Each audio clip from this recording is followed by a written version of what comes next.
like, comment, share, subscribe. Thanks for watching. All right, y'all, I'm back with some new content. This video features Stephanie, aka Serenity, aka Faith, aka Grace.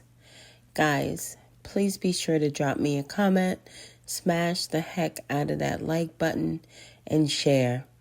All right, y'all, let's get into this video. Hello, my name is Grace, and thank you for being here. Today, I'm sharing something that is dear to my heart that for a while I haven't said too much about. And I don't know what it is. It could be this full moon in Aries, but it's something in me that is calling my soul to reveal truths and no longer living in the shadow of a lie or feeling afraid to be criticized for what the truth is for me. And today I wanted to talk about my experience being in the cult. And this is something that I've talked about over the years, but I feel like I didn't talk about it in the way that was the most authentic way for me because I was still under the mind control of the cult and caring of what they thought of me, and then the pressure of the public with their opinions. And so I felt like a rock in a hard place. Like, what was that experience for me? What did I love about it? But also, what did I hate about it? What were some things that I saw and I just turned a blind eye to for whatever reason? And it took me a while to really come back into this place of confidence and also celebrating this opportunity that I had, but also having to speak some hard truths about it too. Um, and for any of you that are watching this and don't know what I'm talking about, and this is your first time seeing me, back in 2017, I joined, at the time, it was a spiritual movement. And that's what I'm going to call it because that is what it was. It was very positive, it had great intentions, and it was something definitely you wanted to know about or be a part of if you were in the conscious community. And I quit my job, I broke up with my boyfriend, I sold all my things, left my family, left the identity that I knew to join this movement, this spiritual awakening. And I left and moved to Costa Rica. And my life has forever been changed because of making that decision. I didn't know what was ahead of me. I just moved on inspiration and faith and knew that somewhere inside of me, the life that I was living was not what my soul wanted me to live. And that was my opportunity to see what I was made of. And let me tell you, I learned a lot and saw a lot in that experience. But then eventually, as in Who here remembers when Stephanie, aka Serenity, aka Faith, aka Grace, was going by Nature Girl Fiery? That's when she first got there. She was Nature Girl Fiery. in that experience. But then eventually, as in most of those spiritual movements, or when you get a group of people together and you have one person as the leader, it always turns into some cult stuff. Okay. Always. You see so many documentaries. And I can't believe that I found myself in a situation like that to where I forgot who I was. I lost my power. I gave it to someone else. I never thought I would be that person, but in doing that, it was probably And while she's speaking on her journey and her experience in the cult when she first arrived, I just wanted to insert a throwback video. Check this out. This is Stephanie, aka Serenity, aka Faith, aka Grace, back in the day as Nature Girl Fiery. peace reflection. I'm Theory. I'll wait a little bit before some people can come in.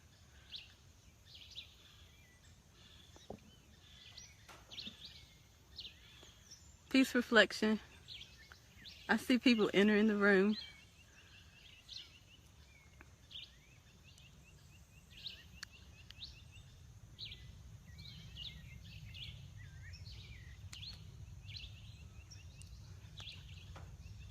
Oh, thanks for the love.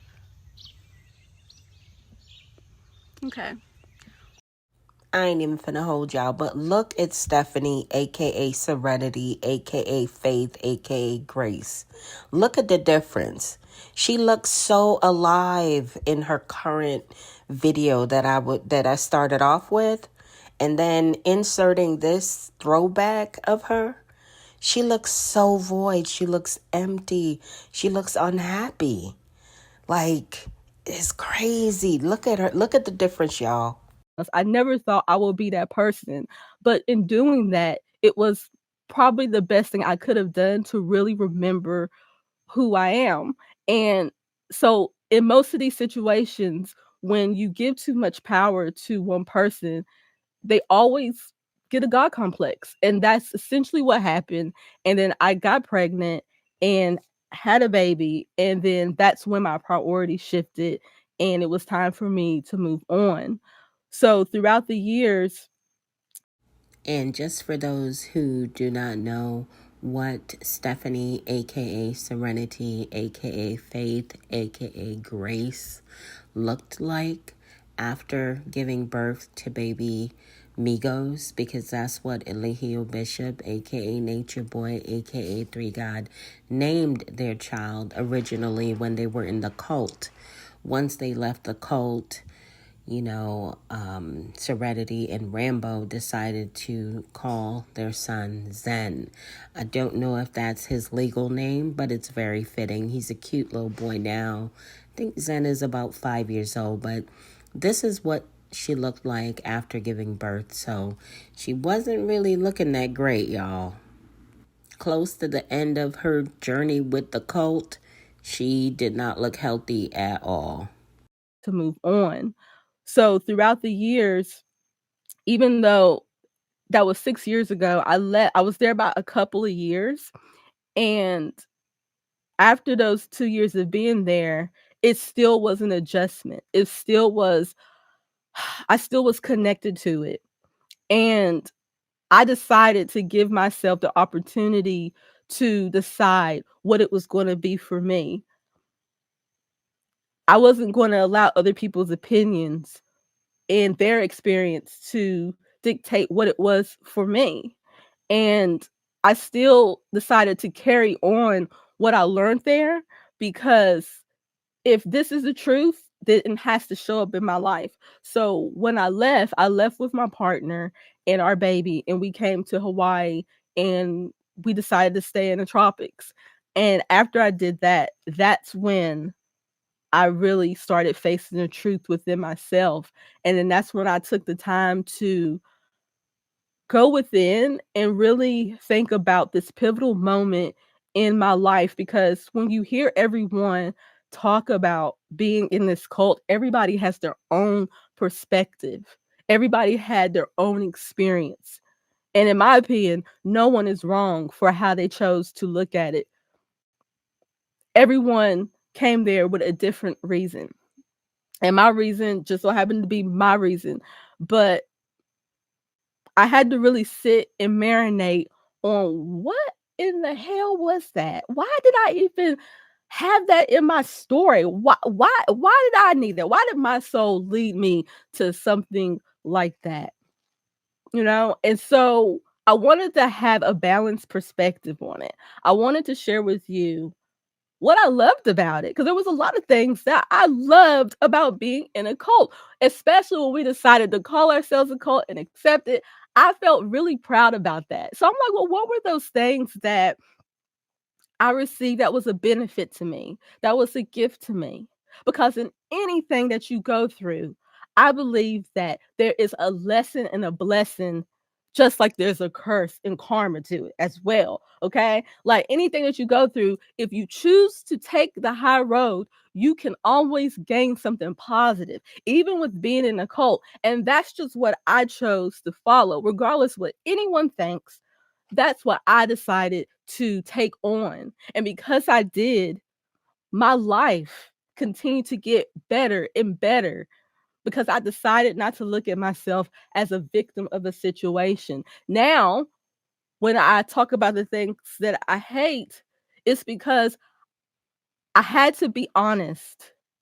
If I want to walk in my truth and if I want to be authentic, I also have to tell the truth about things that is not hard to that is hard to hear and things that really disappointed me.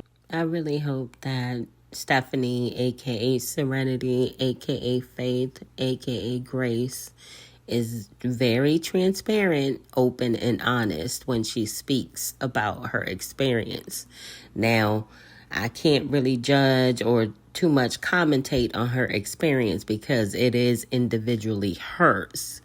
So I hope that she's going to be transparent, y'all. Let's listen. To that is hard to hear and things that really disappointed me in that situation. So, if you're ready, let's go. So, the first things that I want to talk about is what I loved about being in a cult. And you'll notice that when I talk about the things that I hate, it's kind of like similar things. So, the first thing that I loved about being in a cult is that I loved being around so many like-minded individuals because since leaving, I really took that for granted that when you come out into the world that you're going to find your people, you're going to continue to find your soul tribe, and you're not going to be on this spiritual journey on your own. Well, I was mistaken by that because since leaving that situation, it is even more hard for me to find people that are in alignment to what I believe in and where I'm headed. And it was just something so special about being around people that wanted to learn, wanted to grow, and also wanted to heal and also wanted to be a part of something that was bigger than them. Like we really believed that what we were doing was a mission to save and heal the world at the time. And also meeting all different types of people all over the world, and you just never knew what you were going to receive by all these different types of people. I remember it was all kind of people from all over the United States of America, and then some people from Europe, and I think there was somebody from the Netherlands. Like even after I left, it was like just so many people came for this one mission in mind, and I just really enjoyed being able to talk to people about things that were interest to me, like astrology and science and and the metaphysical things, and not be judged or made fun of because we all were excited about these things. And since then, I just haven't really found people that have the same interest, or at least they want to learn, but I wasn't the smartest person in the room. And I really enjoyed that. And again, like I said, Hold up. Let me run that back real quick, y'all, because I know that Stephanie, aka Serenity, aka Grace, aka Faith, did not just say what I think she said. Let me run that back real quick, y'all. and since then, I just haven't really found people that have the same interest, or at least they want to learn, but I wasn't the smartest person in the room. And I really enjoyed that. And again, like I said, I love coming to Yep, she said what I think she said. She said that she enjoyed not being the smartest person in the room while she was in this cult.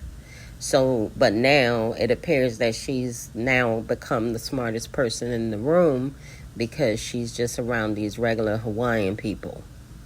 in the room. And I really enjoyed that. And again, like I said, I love coming together because of a mission. It made me feel like my life had purpose and I was doing something that was wasn't as self-centered. I was doing something because I really thought I was making a difference by being there. I was making a statement by joining this group and getting on camera and sharing information and knowledge and wisdom and helping people to remember who they were. And it was just something so meaningful and fulfilling about that that I really loved. Like I really felt myself when I tapped into that part of being in a cult. And another thing that I love is I was isolated from, and I got some stuff I'm writing on so I won't forget. I love being isolated away from the world. Like even though I was there to help the world, I loved being isolated from the world because I love that people didn't have access to me to be able to call me or come around me. It was like I was away from everything and I could really focus on what was important. And I love that it was an opportunity for me to really take the time to heal myself, to even understand what that means. I didn't even know that it was something that I needed. And being there, I end up healing my relationship with my mother because, and I think I have this on the list, so I don't want to repeat myself, but being there, it helped me see who was for me and who wasn't for me, right? Because I know that at the time when I went there, the people that knew me as Stephanie, they were like, what in the world? And they were like terrified of what is happening. But the people that knew me, they stood by my side. They didn't try to stop me. And so it was an opportunity for me to see those people that really rocked with me and to see the people that left my life. They didn't want to have nothing to do with it. And, so it really helped me eliminate a lot of people that were kind of like dead weight in my life. And to this day, me and my mom's relationship continue to get better and better because I believe of that situation, because before I left, like way before I left, he had told me, please be kind to your mom. And I was like, what? And then a couple of years after I left and I was back out here again trying to figure out my life, then I realized what he meant by that. And it took me and my mom 2 years to release a lot of baggage and to heal a lot of wounds and tell a lot of hurtful I ain't even finna hold y'all, but honestly, that does not necessarily need to be or has to be attributed to her experience in the cult. That could just be from her own actual life experiences and her own growth. I don't know that she should be giving credit to Eligio Bishop, aka Nature Boy, aka Three God, for that. and to heal a lot of wounds and tell a lot of hurtful truths. But now it's like the one person that I despise the most is the one person that I love the most. And I see so much of myself in her that I am proud of. So, and then what's another? Oh, and I loved being an outsider and a rebel and kind of getting like low key famous off of this because when it came to the internet, people were not doing what Carbonation was doing. You did not see a group of people online being radicals and preaching these strong ideologies and telling people that they need to do this and they need to get out of Babylon and they need to come back to nature. And then women, we didn't have our clothes on, but yet we wasn't treated like a piece of meat. It was very radical. We were ahead of our time. And I loved it. I loved that we were shaking people up and making people think.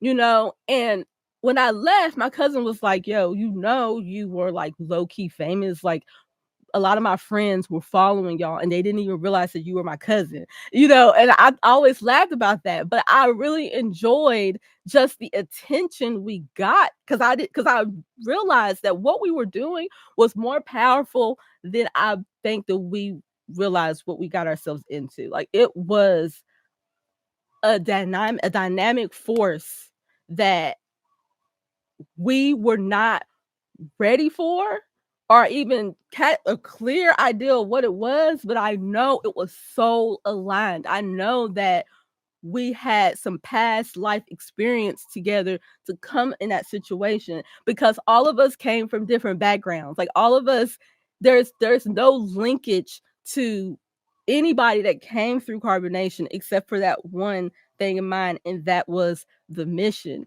And so I love that it kind of made us be like these badass, and people were trying to take it down, and people were threatening us, and it was almost dangerous. But it's like, if you think about life, think about how ordinary your life is. Think about how mundane it is. Think about how often you try to like not be seen because you don't want attention. Well, being in that situation, we had no choice. Even though most of the focus was him, but being affiliated with him, you do get a lot of attention that you wouldn't have gotten beforehand. And I'm honest to say that, I'll keep it real. And then also I loved being around the different women, because I didn't know going there before going there, I had a female wound. And what I mean by a feminine wound is that I had disconnected from my feminine energy. And if you're one of those women that say that you get along with men and you don't really get along with women, that is because you have a wound when it comes to your feminine energy, when it comes to the feminine side of you. So when I went there, I was able to heal that on so many levels. I was able to be vulnerable with women, have relationships with women, fight with them, but able to see the beauty of myself through all the women that were there. And I really considered them like my sisters. And I'm getting emotional about that. Hold on.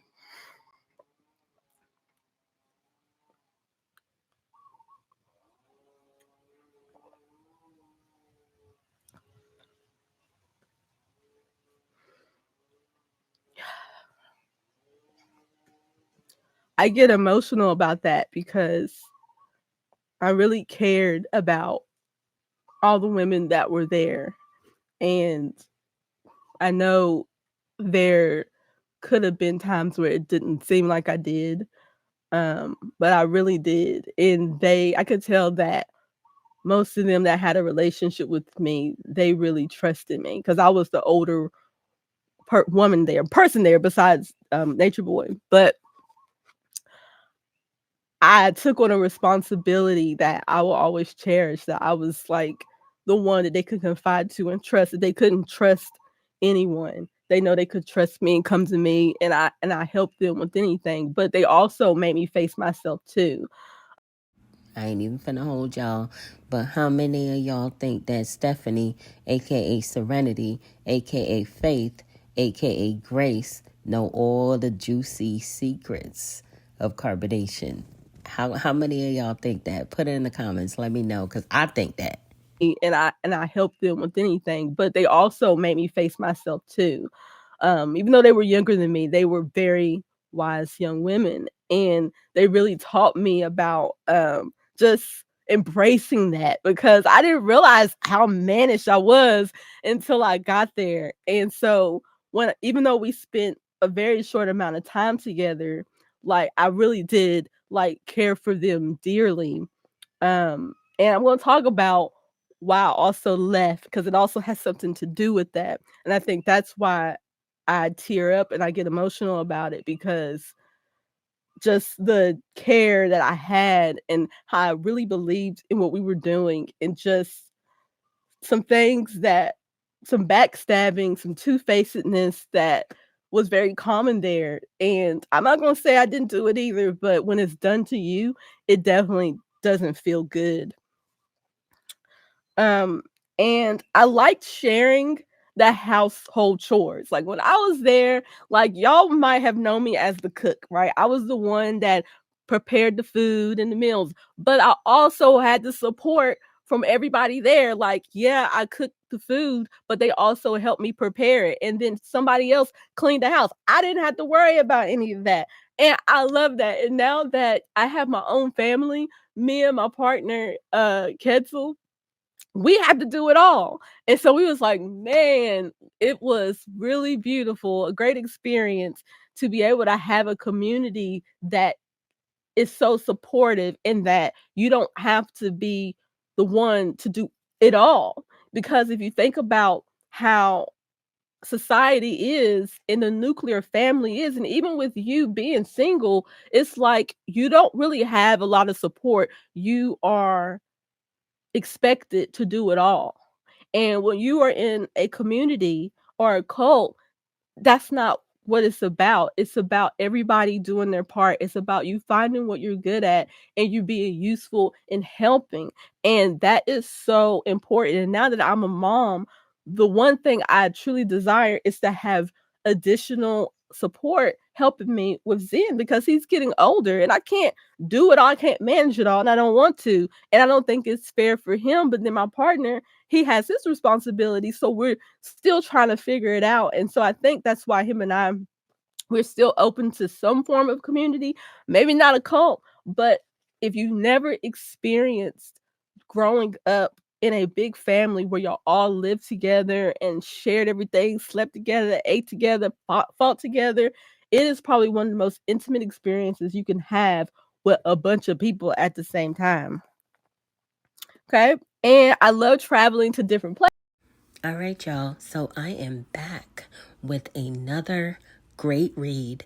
This is the Goddess Affirmation book, authored by Janae. Some of you may know her as Nateri. She is an ex-carbonation member, and she has authored this amazing book. The book is available on Amazon.com. Just search for the Goddess Affirmation book, authored by Janae Newell. At the same time. Okay. And I love traveling to different places, even though we got kicked out of those places because of the controversy. I enjoyed the traveling. I enjoyed how unstable we were. And we went to Belize and I went to Honduras at some point. We was in Costa Rica, we was in Mexico. Like it was like, and then after I left, they went to other places. But I really enjoy just being able to pick up and go and not being so consumed with your things or just the way things are. Not like trying to be like, excuse me, being afraid of change because in that situation at any moment you had to pick up and you had to go because the cops came or he just got inspired to where he want to go somewhere else.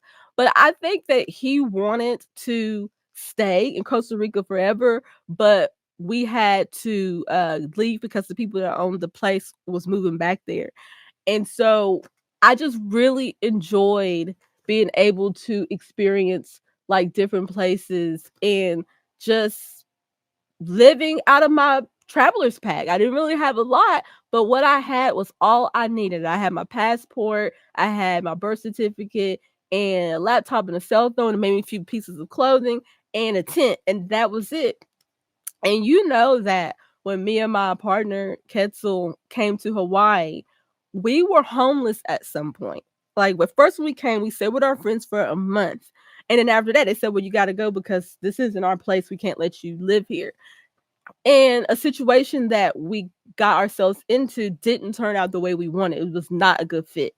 And so the man kicked us out and we were on the streets. But because of that experience that I had in a cult to where we slept in a tent, we traveled with tents, we had the internet, and that's all we needed to get by. And so that's what happened with me and my partner. When we found ourselves with no money and no place to stay, we had enough to get a tent from Walmart, and then we had enough to have internet, and we got on there, and the rest is history. Like, this is why we're still here today because of what I learned. Yeah, I remember when they were homeless. They became homeless after arriving in Hawaii. It was sad. That was a really rough time in their journey, but they turned it around relatively quickly. Rambo got a broken up donated computer, something that needed to be refurbished. He fixed it. He started working on a graphic designs business and started working with people on a donation basis. She was doing readings And they were trying to make it happen for their little family, and they did. History. Like, this is why we're still here today, because of what I learned in the cult is that as long as you got a tent, you have some place to live. But I'm not telling you to just stay and live in a tent. But when you down and out, a tent will be just fine until you can get yourself together. And that's exactly what we did, and it worked out. Okay. And what I loved, well, this is what I thought it was. I'll say this, I'll say that. This is what I thought I was in. I loved when I said it about the people. I love that we were loyal and committed and we sacrificed something. Like, I love that. I love being around people, or even within myself, that I was loyal to something and I committed to something that was greater than me. And sometimes in that I had to sacrifice things. And I appreciated that. I mean, like I said, for face value, for what I thought it was, I thought that everyone there, we was loyal and we committed down for the cause, like everyone. And I really appreciate that, because I find that many people don't commit to anything. And at one point in my life, I was afraid of commitment. So when I was able to channel that into something that I wasn't 100% sure of, it really showed me a part of my power, that you can do anything. You just have to be loyal and committed and be consistent in it. And that's what I got from that. And I love how I was able to see myself. There was opportunities that when I look back at it, I wish that I would have saw that as a lesson, because when I was there was a lot of things that happened that made me really uncomfortable, and I resisted and I didn't like it. And now, years later, in the life that I'm living now, those same things keep showing back up in my life. So even though some of the things that happened to me, I would have not wanted to experience, it was the best thing for me to see a part of myself that I wasn't able to see clearly. And I was blaming everybody else for that. Now, I'm not saying everything that happened to me was a learning lesson. Now I'm at the point where I can put that blame on someone else that was not mine to carry. But I definitely have the perspective and wisdom to be able to see what was my lesson. What did I have to go through? What was that situation trying to show me about myself that I wasn't able to see? And being there, it was really uncomfortable. Some nights we would have to stay up all night and listen to somebody talk and complain or fight or whatever. And it was I ain't even finna hold y'all, but she know who they was staying up all night listening to complain and fight and argue. That would have been Eligio Bishop, aka Nature Boy, aka Three God. That's the only person that kept them up all night long. just somebody talk and complain or fight or whatever. And it was just really hard to hear. And sometimes you'll be on the chopping block, but for the most part, you just had to sit there and listen. And now I realize the importance of that, because that was him teaching us how to handle conflict and how to be there for others, and be there for others without your own agenda. Because sometimes I just did not want to hear about what was going on. Like, come on, get it together. But it wasn't about me. It was about the lesson in what that person, he was revealing in that person at the time.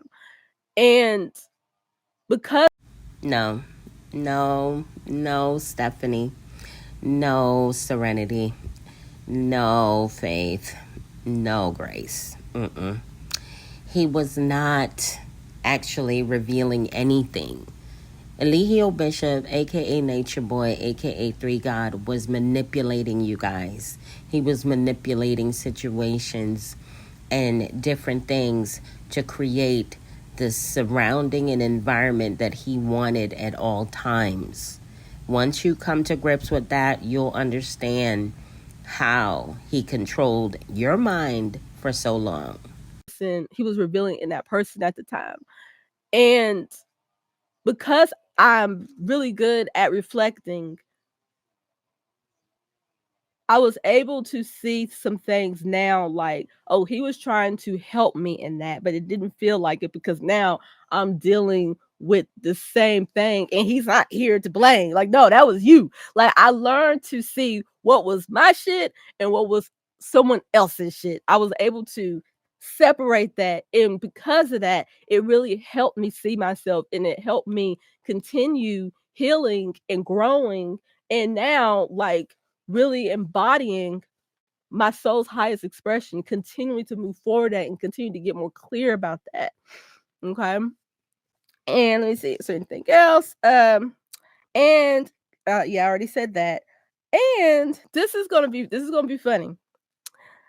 The last thing that I liked about being in a cult is that it taught me how to worship because he believed that he was the Messiah.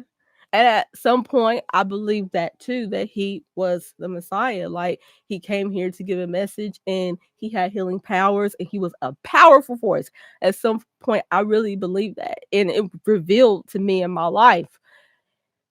And he taught me what it meant to worship a deity, to worship God, and to reflect that in your life.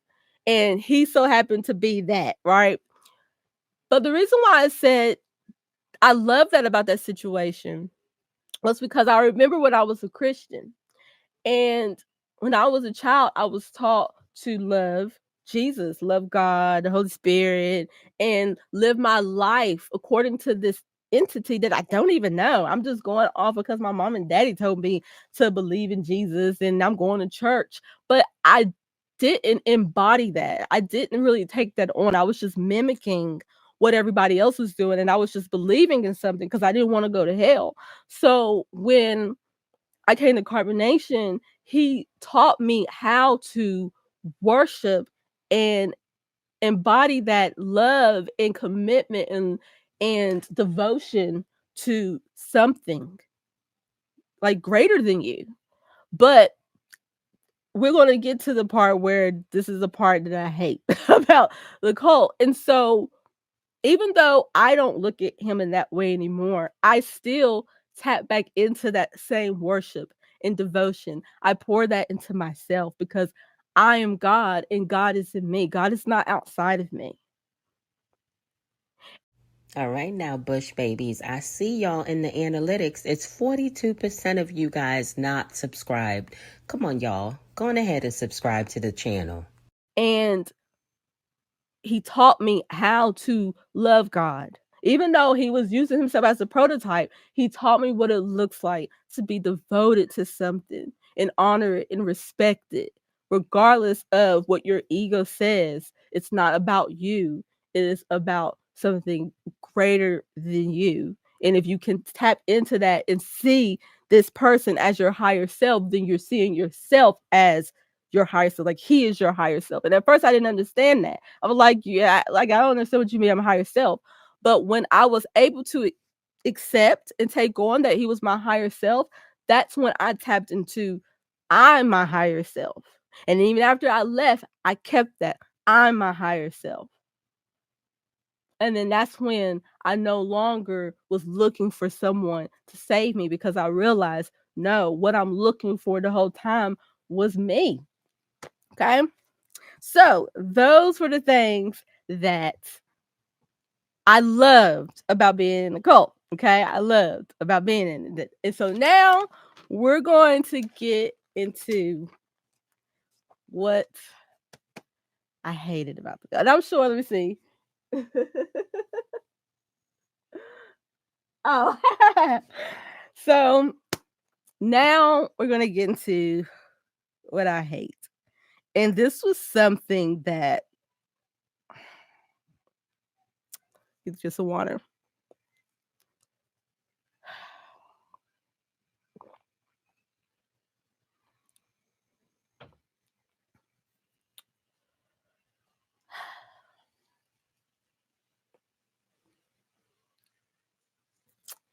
this was something that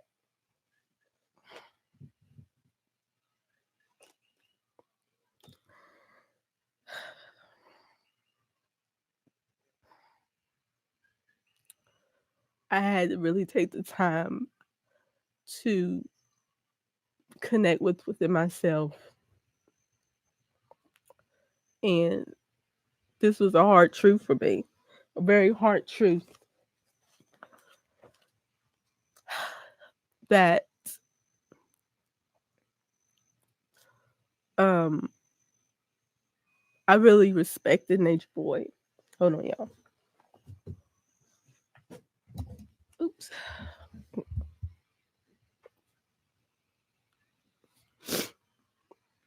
Okay, I can't believe that I'm still like teared up, but I'm not judging it because I know this is like something that I need to share, and maybe it'll help anyone else that's still unraveling and processing this the same experience. Um, but I wanted to do it in the time that was right for me, and I wanted to be so transparent because I do believe at that time when I was sharing, I was very hesitant about a lot of things that I wasn't saying.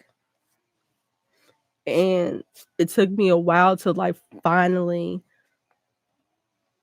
have the courage and the strength to be like, no, but this did happen.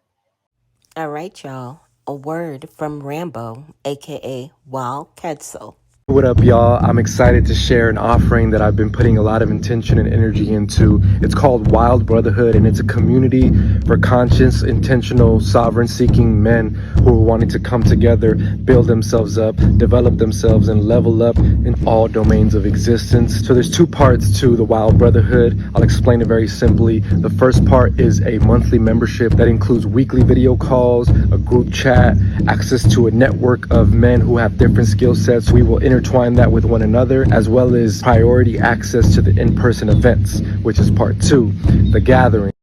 Y'all be sure to check out Rambo at wildbrotherhood.com. Any men out there who are interested in building with like-minded men, check them out. Okay. And just because this did happen, it doesn't take away everything that you did benefit from. But at the same time, you still have to tell the truth. If you're a truth seeker, you got to tell the truth, regardless of who it hurts, regardless of if it makes people uncomfortable, and regardless if it shatters some idea that you had about yourself or anyone else. And the thing is that when it came to Nature Boy, I really respected him. And at one point I loved him. I loved what he represented. I loved what he was trying to do as a black man. And I so supported that. I love that he had the courage to leave the system that as black people we feel that doesn't want us here and oppresses us. He had the courage to stop talking about it and do something about it. And then he had a way to get anybody else out if they wanted to. Like he was very open and generous about that. And if it was not for him asking me to be his wife at the time, I don't know if I would have had the courage to do it on my own. And those were the things that I held on to, that I didn't want to speak about the things that were not so nice, because I held on to that.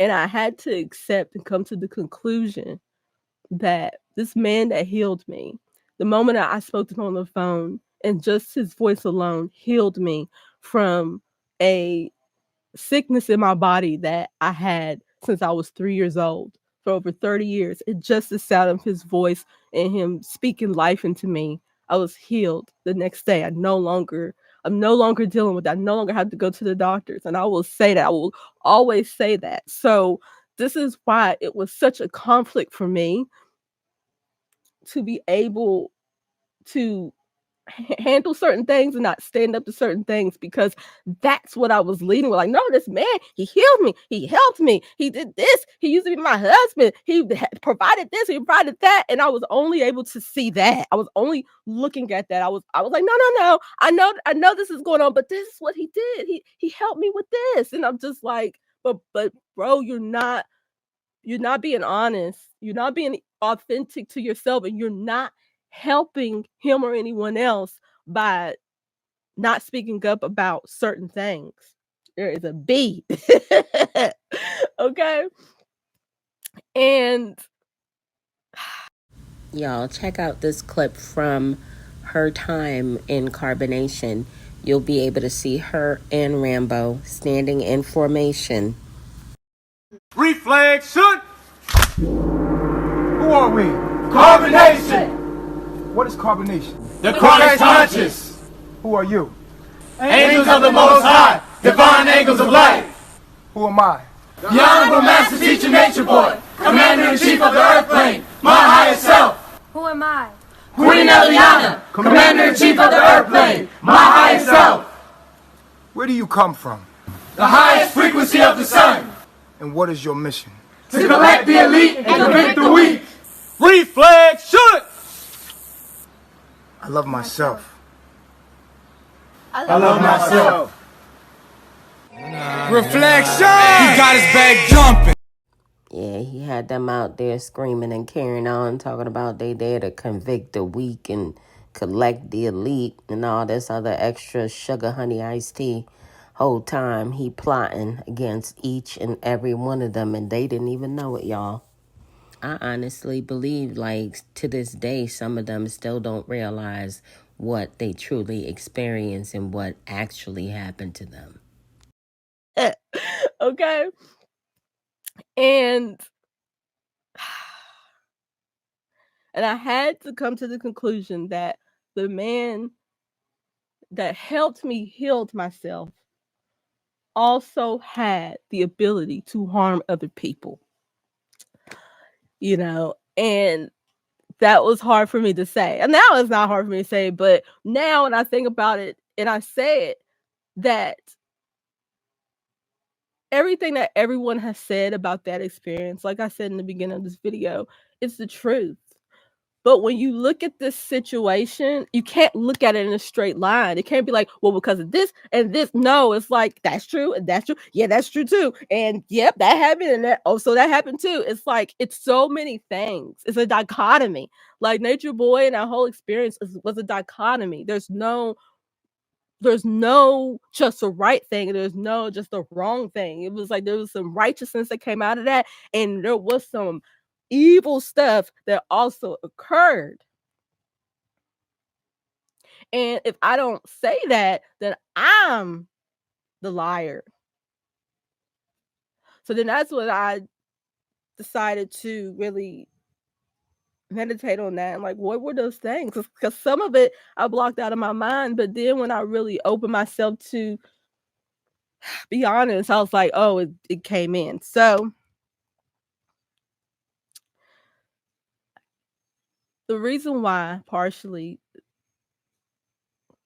that movement failed was because we made the mission be more about him than actually helping people. And I will blame him for that. And I will blame everyone else that was involved in that. Is that we promoted him as being the answer and the savior. But what we did not know was that when you give a man that much power, he's going to have a God complex. We see it every time in all these cults that there's good intentions at first. And then when the leader gets all this recognition, now he believes he should have all the women and have sex with anyone and anything goes. There's no order and they're above the law.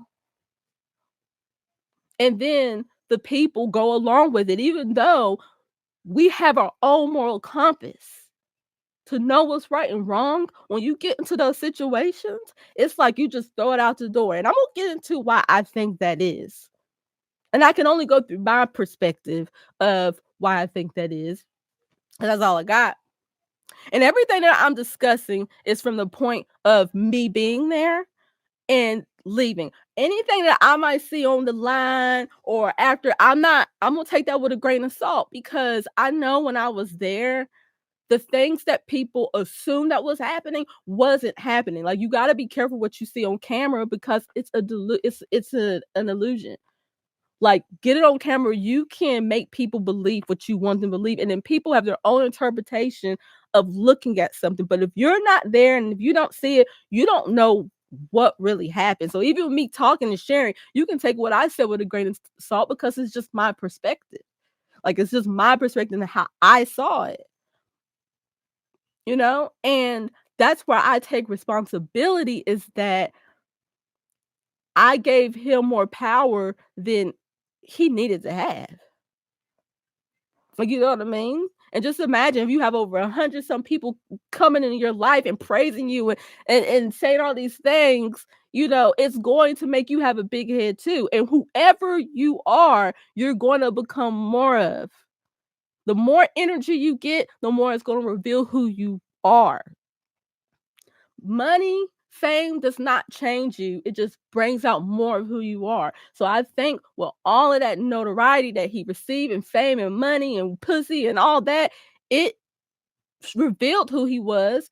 And he hadn't done the healing work on himself. So even though, yeah, he had the ability to heal and he was a powerful force, he still was human. He still had his own childhood trauma and things that he. Okay, so let me just say this. Just because somebody has childhood trauma, abandonment issues, and other things going on that they have not healed, you are not responsible, nor does that absolve them of their actions. So y'all don't ever get it twisted. If somebody is toxic and narcissistic and abusive towards you, realize who they are and move around. Don't even try to sit up there and make any excuses for their behavior. He still was human. He still had his own childhood trauma and things that he was unraveling. He still didn't know how to talk to women or anybody else. He still was living in fear. And the more fame and the more love and the more women he got, it didn't help anything. It didn't solve anything for him. But because the blind leading the blind, we didn't know, you know? But that doesn't mean that because we didn't know, we didn't have a part into it.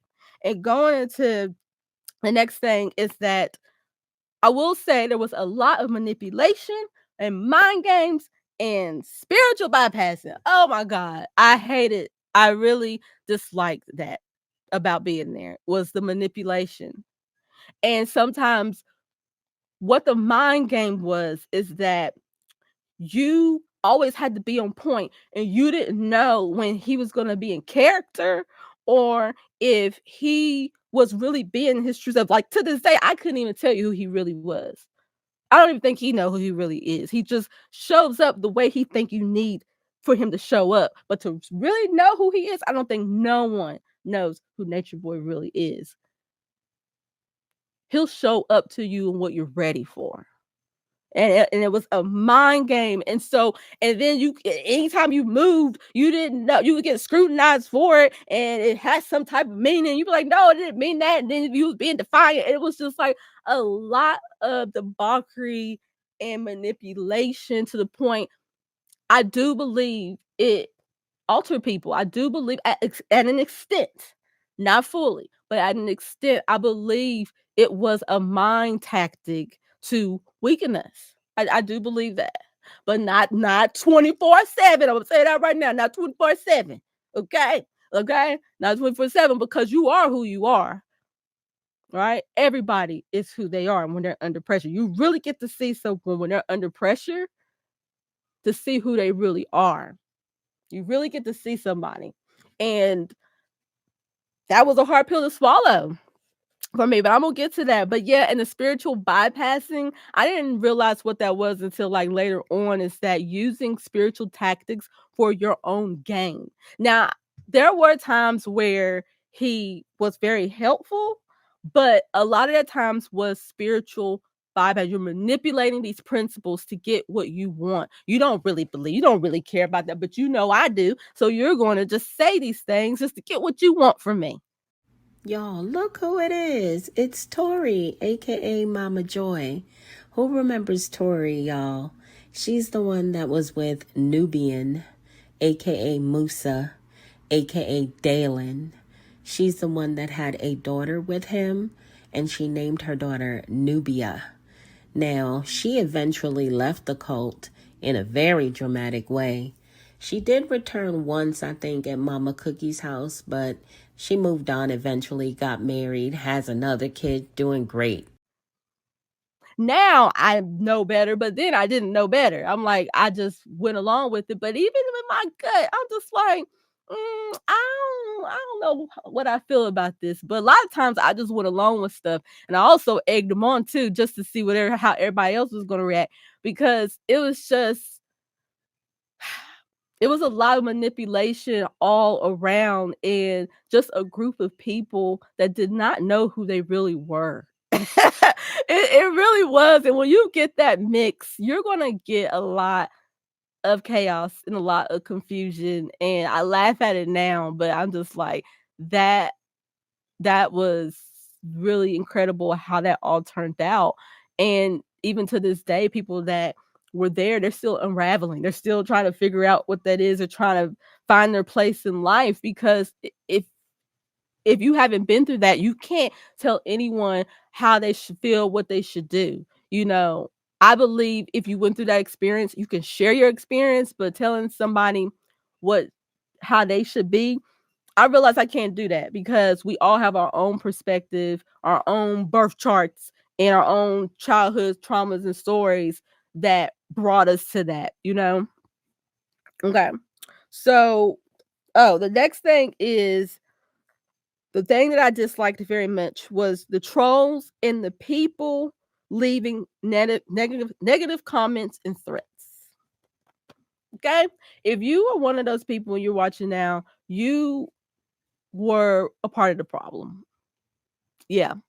And the thing is, I understand that people thought that they were helping, saying very mean and helpful things, and thought you were in danger. But at the end of the day, it's like, people do what they want to do, and we're online and we're sharing our life. It's not anything secluded. It's not anything we're hiding. It's like right online, and people are wanting to put themselves out there. And that was probably one of the hardest things to deal with, was putting yourself out there, feeling like you are doing the right thing, and then you're getting all of these comments calling you stupid, calling you ugly, calling you crazy, calling you brainwashed.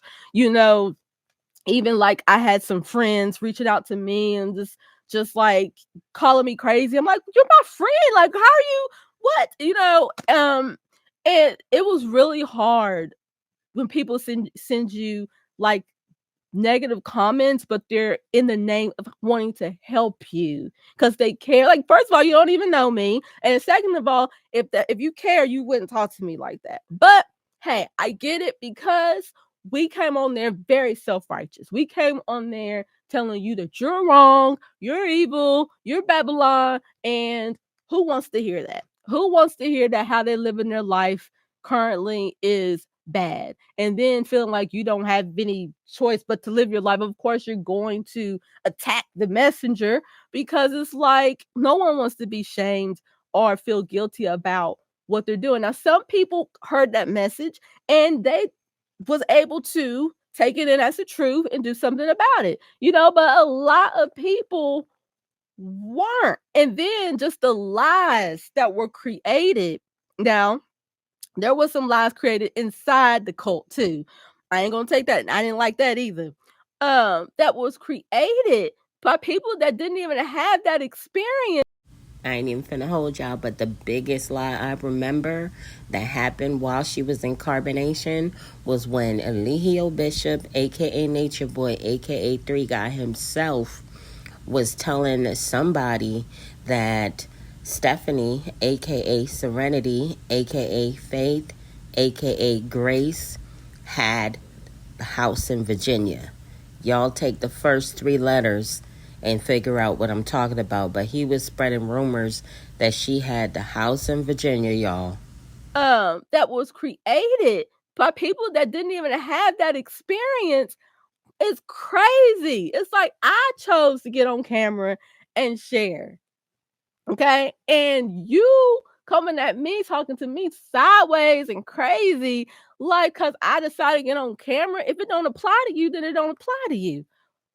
But no. With the internet, everybody got an opinion, even about your opinion. And, and that's something that was really hard. And every once in a while, I still might get that. Like, I don't know if I'm going to get it on this video, but it was hard. It was hard to see the things. And then the thing that he used to say, he was like, these people are just your subconscious spewing out what you think of yourself. So that's how I was able, and there is a B. You know what? We don't really have B. So it's funny, it's the second B that I'm seeing since being outside. So he would say that the negative things that people are saying is from your subconscious that you feel about yourself. So when people say negative, bad things, it's like you can decide to alchemize it and be honest, accept it. Yeah, that you're right. My teeth are crooked. Yeah, like I do look a certain way. Like, and everyone, and drink water. But at the end of the day, it's like, I get it. That was a hard situation to see, especially when you didn't know what the hell it was. And then, yes, it was a cult, and the images that we see in cults are usually fatal, and the people are not doing okay. And so I know it was a lot of fear and concern that came from a lot of people online, but that don't give you a right to just say whatever you want. Like, you're just as harmful as he is. And if anything, if you're going online and you are giving strong opinions, hateful opinions about someone and thinking that you're doing it to help, now you have the savior complex. Because mind your business, let the people like figure out their life. You could be like, hey, I'm here if you need anything. But if you really want to help, but thinking that your way is better and you're going to try to convince somebody to follow you, now you have the savior complex. That's why I no longer say I'm trying to help people. No, I'm not. I know I can't help you. I can't help you. If you need a guide, if you need some encouragement, yeah, but to think that you're here to help someone, it means there's something wrong with them. And that is borderline savior complex. And you got to be careful with that. And I think that's how we all attracted each other, because we all wanted to help, but then we was looking for the savior, and it's just a recipe for disaster. Mm. And then going into that, being told we were brainwashed. I know a lot of people have their own opinion about this, and I'm going to share my opinion about brainwashed. I disliked very much that people believe we were brainwashed, and then people, even after they left, they said they were brainwashed. We were brainwashed before we got there. Okay? We were brainwashed way before we got there. Because we were brainwashed, that's why we attracted that situation. Nature Boy didn't brainwash us. Remember what I said about the savior mentality. See, I was told as a child to believe in the savior long before Nature Boy came along. I was told about Jesus. He's the savior. He's coming back to save me from all my sins so I can have everlasting life. So if you grew up in a church, that's in the back of your subconscious, and you're going to move like that. You're going to move thinking that God is outside of you and that there's something wrong with you and you have to be saved. So all your life, you're going to look for these things, these peoples and situations that replicate the savior coming to help you. And this is why we can't be independent and sovereign in our thinking because we were brainwashed when we were children that there is something outside of us that knows better. Excuse me, y'all.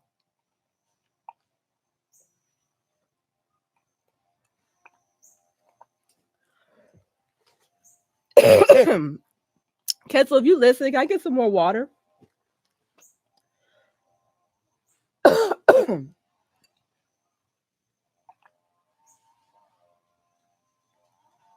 Yeah, I'm gonna take a quick second. Sometimes when I talk too much, I choke. Hold on, y'all.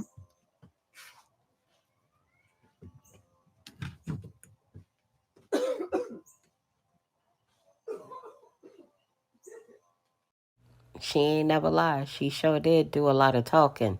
However, she didn't come flat out and say directly like certain things. Like she did talk about the abuse a little bit, but she's kind of like really trying to deliver this as soft as possible. And I'm sure it's because she still has some level of respect and reverence towards Eligio Bishop, aka Nature Boy, aka Three God.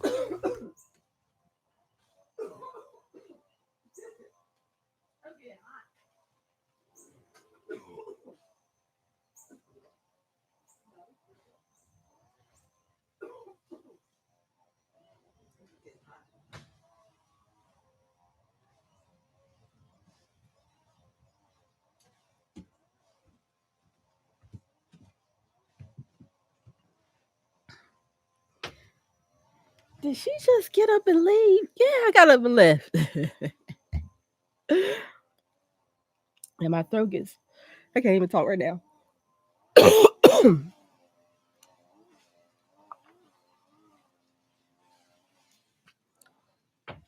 Like my body gets overheated. And my throat gets dry.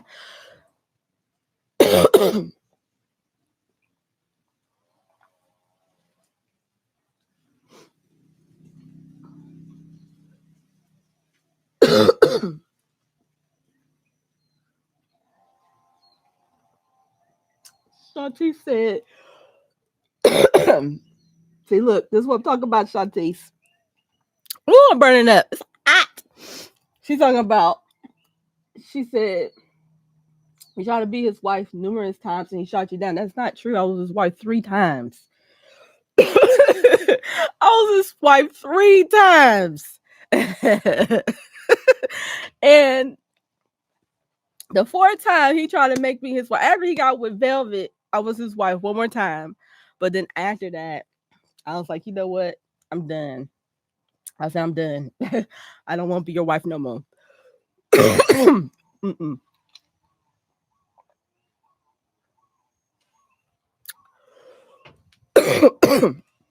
Y'all hot.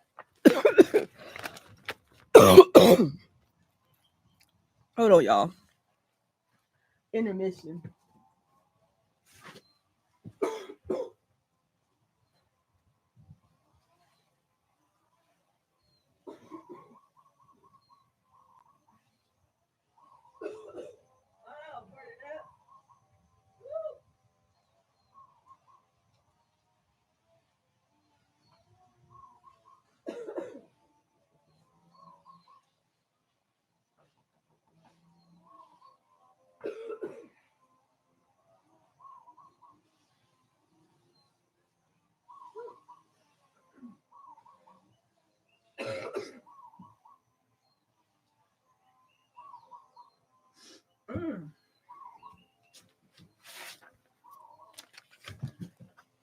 Woo!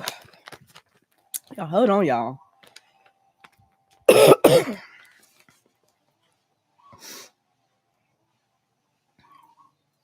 y'all have any questions, y'all could put it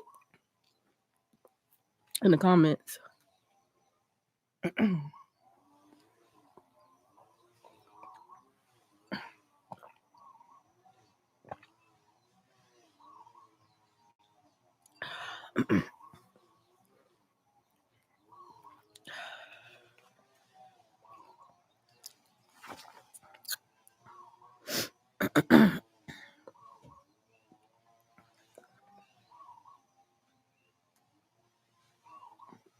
Mm-hmm.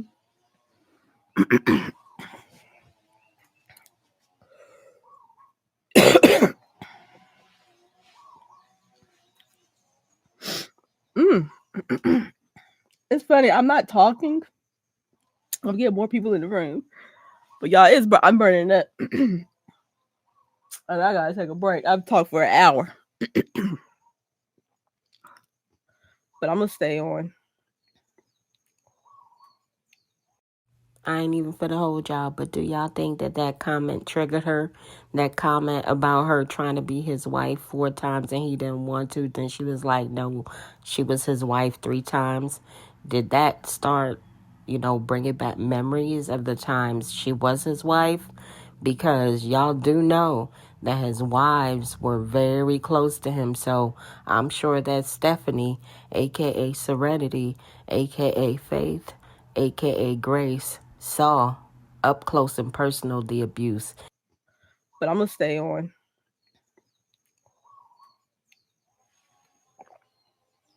I didn't know. I'll talk quietly. I didn't know how this vibe was gonna be. Oh, I know what I can get. I'll be right back, y'all. I know what I can get. I'll be right back.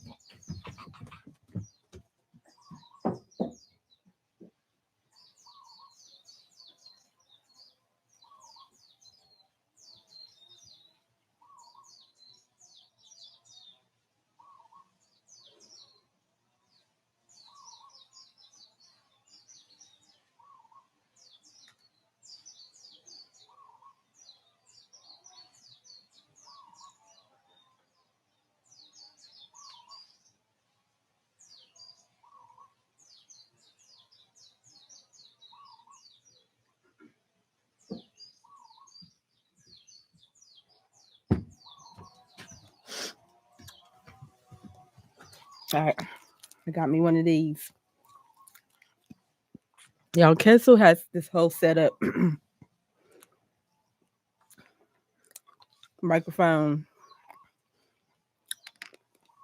camera, my laptop. It's like I feel like I'm in a production. And I thank y'all for your your patience. Because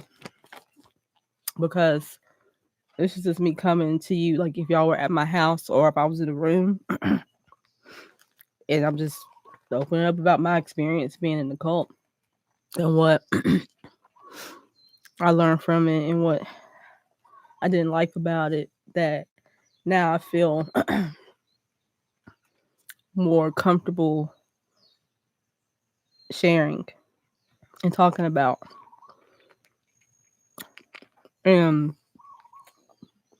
Michelle said, Grace, you used to be very rude and talk down to the audience. Yeah, it was. Yeah, I definitely was, because y'all were rude. And I didn't know how to and I was doing something that I was learning, and I was coming out and putting myself out there in a real way, and it was me defending myself because I didn't know who I was. And y'all were really rude. I think we all were rude to one another. I don't think it was like one side was rude, because if you had people coming at you, directly attacking you, like not attacking what you're saying, but attacking personal stuff, like, yeah, like that's gonna be cause for you to get cussed out, because it's like you wouldn't do that to a person's face. So just because you're doing it on your phone, it doesn't make it any better. And y'all, I'm telling y'all, if y'all would see the comments, I mean, y'all see the comments of things that people were saying, like, oh my gosh, like, who are you? I would never, I don't care how rude someone is or what they're saying that I disagree with, I would never be rude and say something nasty. I would just change the channel. Like, come on. It's like if somebody says something that you don't like, you have every right to be like, you know what? This isn't for me. I am not am I watching this? But no, people invested their lives. So just because you wasn't in the cult of carbonation, you still was a part of it. You watched it. You followed along our stories. When we left, you was giving money, helping us figure out life. It was also your story too. And that's the thing that I didn't realize until later on, is that your part of the story was living vicariously through us. Maybe in your past life, you was in a cult and you went through all kind of things. So in this life, now you're observing someone else, and so you're projecting onto them what you would do if you was in the cult. And when you see them doing certain things, maybe it's triggering something in you that you're seeing them do, and you're like, oh hell no, and of course we're going to attack you if we feel offended. Like, you know what I mean? Like, oh, thank you for talking about the way I look and saying that he didn't want me. All right, now, Bush babies, I see y'all in the analytics. It's 42% of you guys not subscribed. Come on, y'all. Go on ahead and subscribe to the channel. Thank you for that. That is so kind of, like, now we're gonna, like, first of, we're gonna be, especially when you're still trying to figure out yourself and trying to learn yourself, you're gonna feel very, very offended. But then I realized in this situation that it made me look at life differently. Like, when I hear things about celebrities, I take it with a grain of salt, because I've been in that situation where people ran with something about me that was not true, but the world was like, girl, that's true, that's true. Even after I say that's not true, you still believe it. So it's like these tabloids that you see, you don't even know if they're telling the truth. So don't live your life vicariously through these celebrities, because you don't know who they are and what they're doing. You're just going off what you see on TV and on these magazines. Okay, so back to this, if I can talk, y'all. So being called brainwashed, I believe nobody was brainwashed. I believe everybody came there because they wanted to be there. Yes, people were manipulated. Yes, there was some mind games and there was spiritual bypassing, but no one can brainwash you, because what you're now saying is that someone has taken your free will away from you. No, one has not taken. I ain't even finna hold y'all, but ain't that exactly what Eligio Bishop, aka Nature Boy, aka Three God, did to most of the members in Carbonation? Taking your free will away from you. No, one has not taken your free will away from you, because you still have a choice.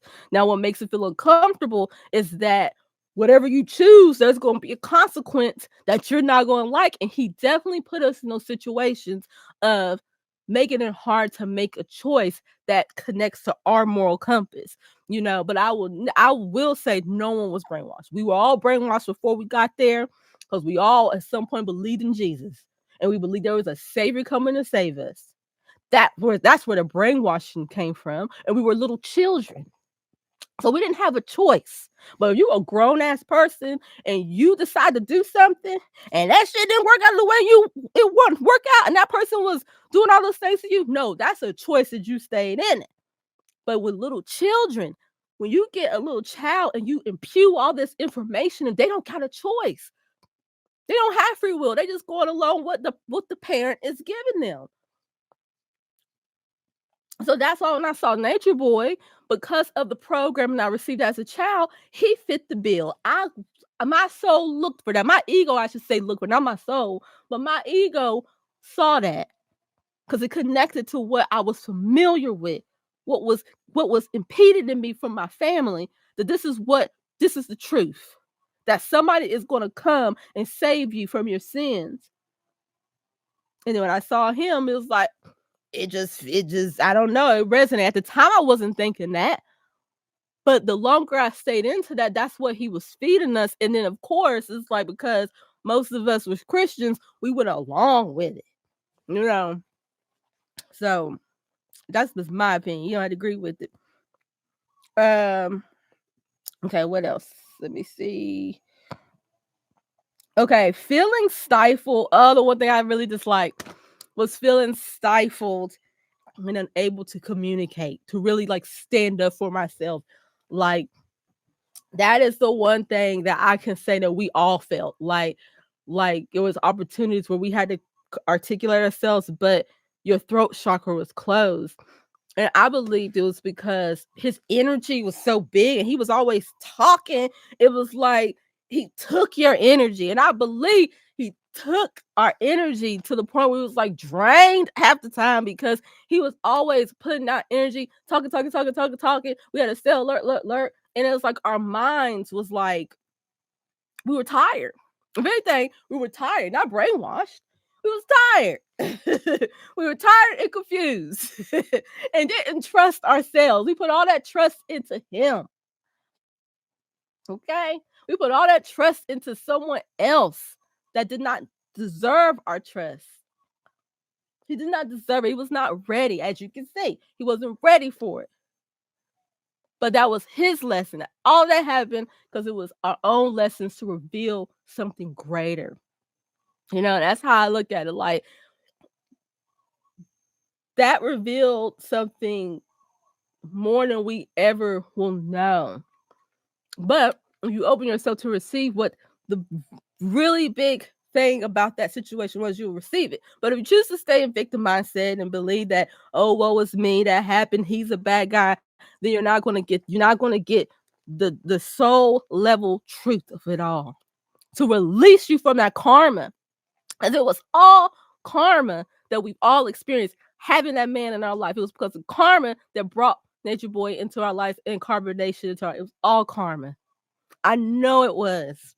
It was all karma. And so if you can release yourself and not make yourself a victim, not make him this bad guy, I promise you, you release yourself from that karma and will not experience this in your next lifetime. But if you hold on to that hate and hurt, then you're going to take that in your next lifetime and you're going to have to do it again.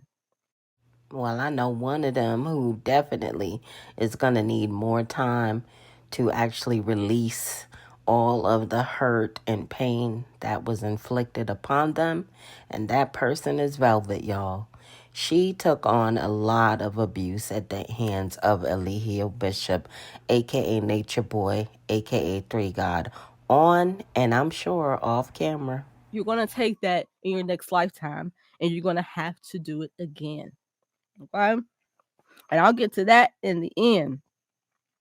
But yeah, I just felt like I couldn't articulate myself as well as I wanted to. And once I left, I was able to like articulate myself and speak up more. But when I was in that situation, it was really hard. And I'm going to get to the reason why I think it was like that for most of us. Not everybody, because some people came in there and it was their genuine self. They could articulate and they were really good speakers and they stood up for things. But everybody that was there didn't do that.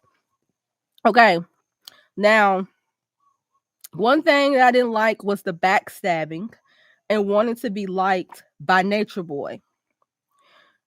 This is when I realized that there was no loyalty in the group. It was just for him.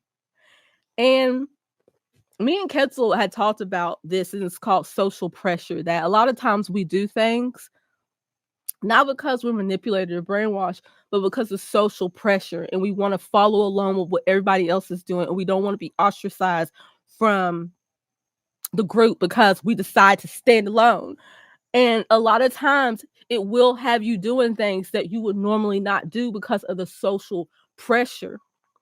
But we see that in our society now, where we have a whole bunch of followers and not enough leaders. We're accepting things that we know is not right, but yet we still go along with it. That is a collective problem. That has nothing to do with just a cult. A cult is just very concentrated to where you see all those problems really fast. But when you have a collective cult, a collective group of people, you can live in this illusion that everything is perfect and fine when you know it's not.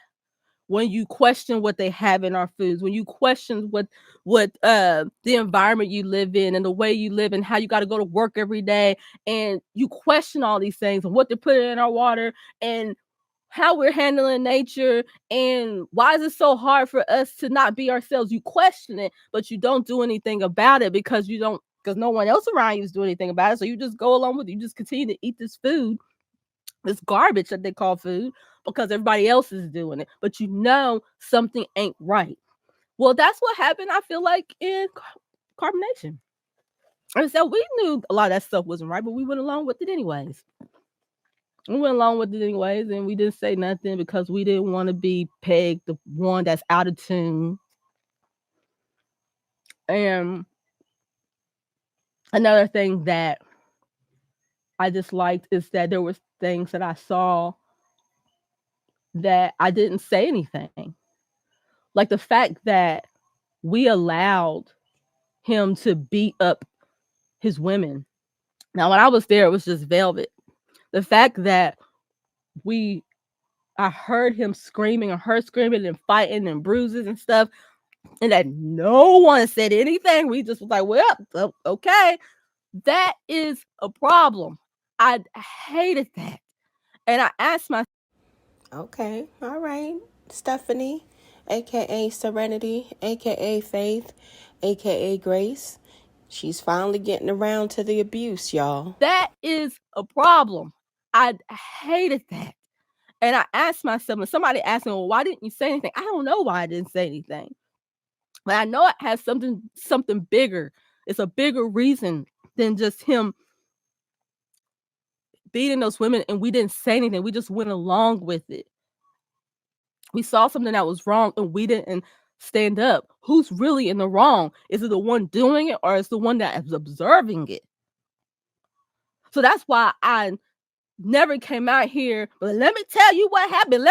Because I saw the wrong on both sides. I saw the wrong in what everybody else was doing, and I saw the wrong in what he was doing and what I was doing. Everybody was wrong in that shit. Everybody.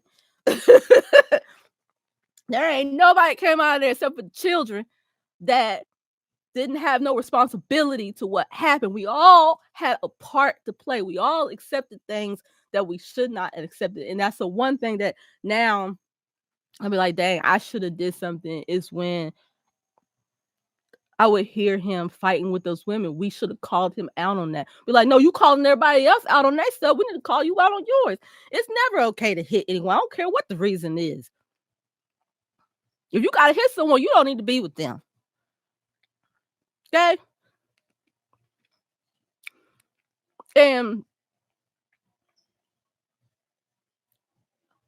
that is just something that I have to look within myself and make sure I do something about it now.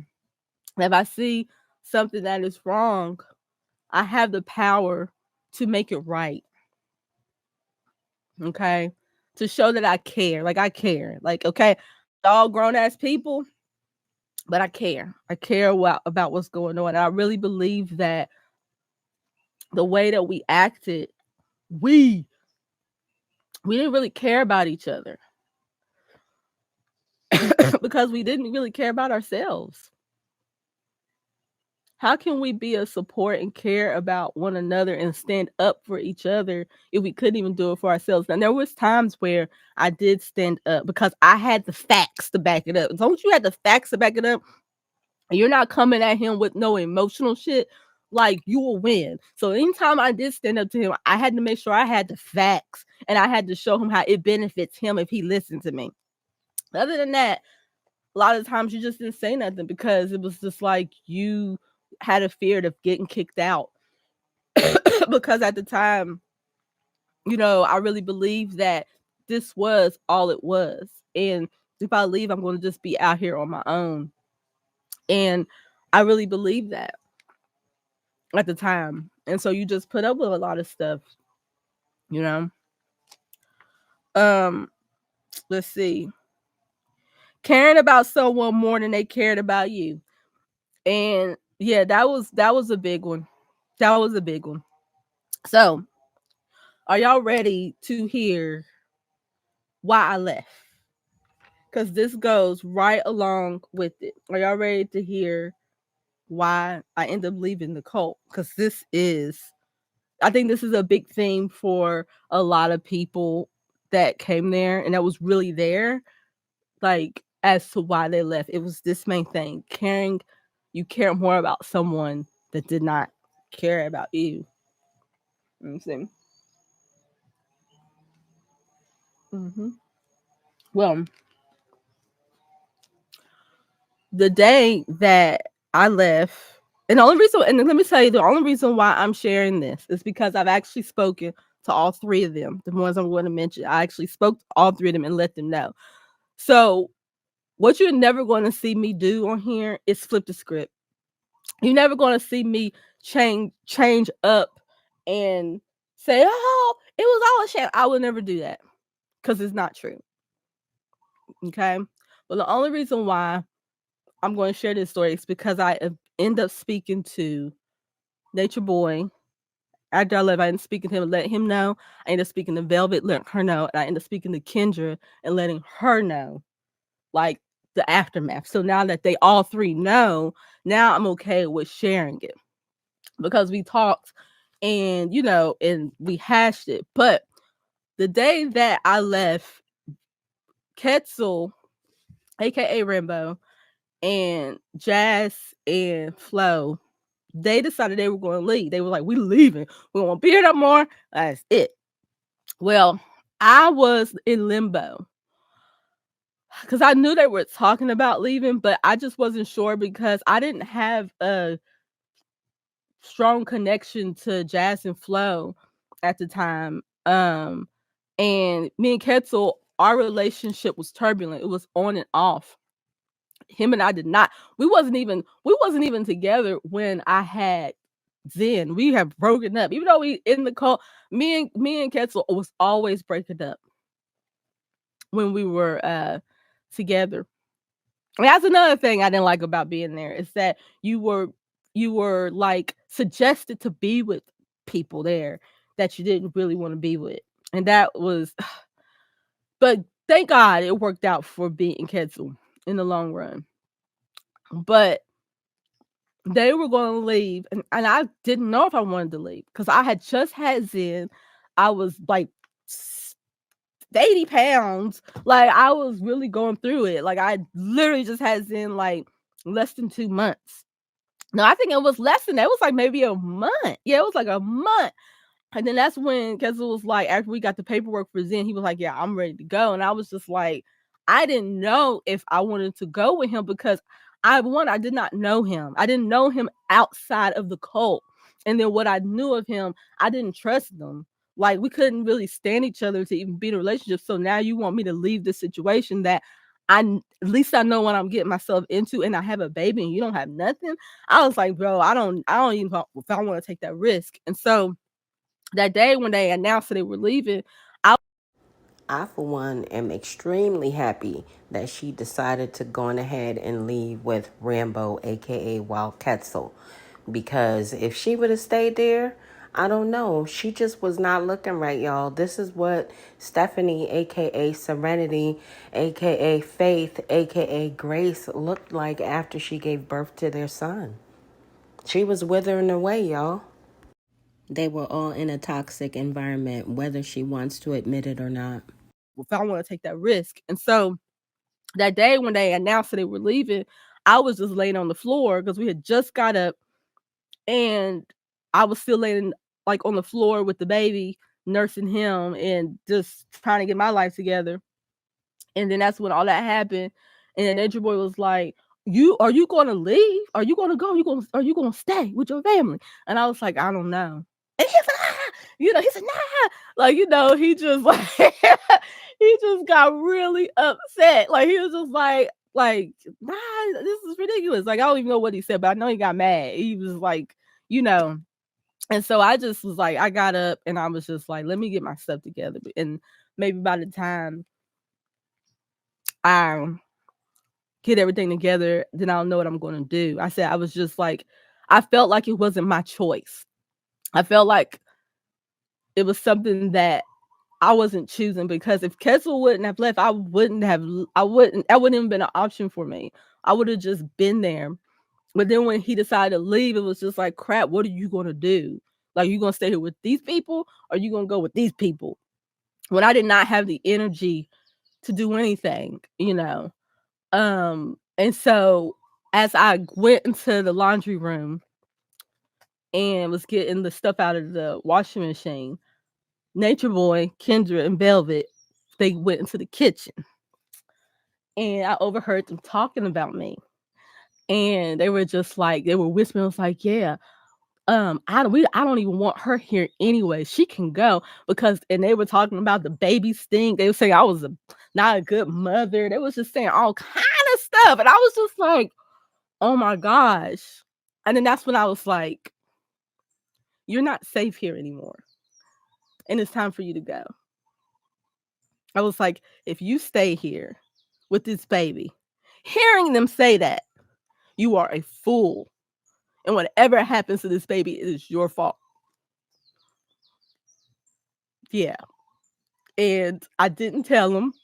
I didn't say nothing to anyone. I just got my stuff. And then that's when, if you were around, I was just there. I had my head down because I was so disappointed in them. I was like, damn, but at least I was able to see the truth. At least I was able to see what I needed to see to leave. Because if I didn't see that, then I would have stayed. But because I overheard them, I was like, they don't care about me. They're sitting here talking, saying the baby's stinking. And I'm just like, oh my God, I gotta go. And I was like, I ain't even finna hold y'all, but I don't care why they left. I'm just happy that they did. I remember that day because Alihio Bishop, a.k.a. Nature Boy, a.k.a. 3 God, was sure to go live. baby's stinking. And I'm just like, oh my God, I gotta go. And I was like, you know what? I'm gonna take my chances and see what happens. And I'm so glad that I took, that chance. But since then, I have talked to all three of them and they all apologized. It was just like, and but it still was hurtful. It still was really hurtful because it was like this was something I like really believed in and I really cared about these people, and just to see how we were so two-faced. We didn't it's like I cared about them, but at the same time, did I? Like, you know what I mean? It's like, did I care about them? Because it was like it was just very uncomfortable. And yeah, that's all I can say about that. And then on top of that, what I disliked about the situation was the disrespect towards the women and the belittling of the men. And the thing that I hated the most about how he treated the women was that he talked about us in a way that was so disrespectful, talked about our vaginas, telling like one that has sex with all of us. And then when he did have sex with you, he was just like bash you. It was just so disrespectful and insensitive and talking about you don't got no walls and and it's like that's all we were good for. And I hated that. And at some point I did address him, but then that was the reason why I didn't want to be with him no more. I said, because what you're not about to do is that you're going to use me and then at the same time disrespect my body. I'm like, absolutely not. I said, you don't have to have my vagina. You don't have to. You could talk all the shit you want, but what you're not about to do, you're not going to ever touch my body like that again. Because it was like, what does that say about me if I be with someone that would talk about me like that and talk about other women like that? And even the way that he would do the men, he would belittle the men, so then the women wouldn't even find the men attractive because he would always find a way to make them look less than. And I hated that. But did I say anything about it? No. And I just didn't like that. And if you notice with a lot of cults that usually the leader has all of the main women. And that's what he was trying to do. And I remember he tried to do that one time I was there. I remember we was having a photo shoot, and when the women are getting dressed and doing things, the men aren't allowed to be in the room with us. But he was going to be in the room with us, and so all the women naked and getting dressed. And so I remember I got dressed first and went to the front room. And he came in and he said, "Can I tell you something?" And I was like, "What?" And he was like, "I just have this desire to be with all of y'all. I feel like all of y'all are my wives, I was so aroused when I was in that room with y'all. And mind you, half of us already had our own directs. That's what we call like the person that you're with at the time. And he was like, I just have this desire. And I just feel like if I don't say something, I'm not being true to myself. And so I was like, really? I was like, he said, what do you think I should do? I said, yeah, I think you should say something. And yes, that was me being conniving because I knew it was going to reveal to the men that were not here for what was going on, because most people pretended like they were all about what was going on, but until something happened that triggered them, and then that's when the truth came out. And so me and Kessel, we used to have this beef with each other to where Nature would put him on a pedestal and then always got on me about stuff. So I wanted to be like, no, I want him to say that. I want him to say that so I can see how all the men are going to react. And so, but I didn't say that to him. I was like, yeah, you should. I said, you should have this discussion and see if the women feel the same way. So first we had a meeting with all the women, and the men used to say they used to get really like nervous about it, because usually when he has a meeting with just the women, it's because he's trying to get with someone. And that used to drive them crazy. They never said anything, but half of them didn't like it.